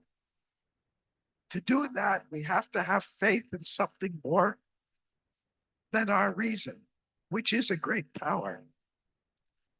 And wise people have said, I'm quoting, there's nothing we can know with the mind that we can't know better in the mind's silence. To trust that there's something in us, whatever it is, I'm not going to name it, that can know something better than our mind. And that sometimes the very best thing to do is to stop thinking and be quiet and let that knowledge be born from inside. These are lessons that people have learned in the past. I wish they become part of the curriculum in every field at every level. But I take it away. I hope you can take it away with you. I really wanted to give something back to you for what you've given us, for the richness of this discussion. I wish it's only the beginning and not the end. We would cherish your questions. We would cherish your experiences because we'll learn a lot from trying to communicate with you more. Thank you.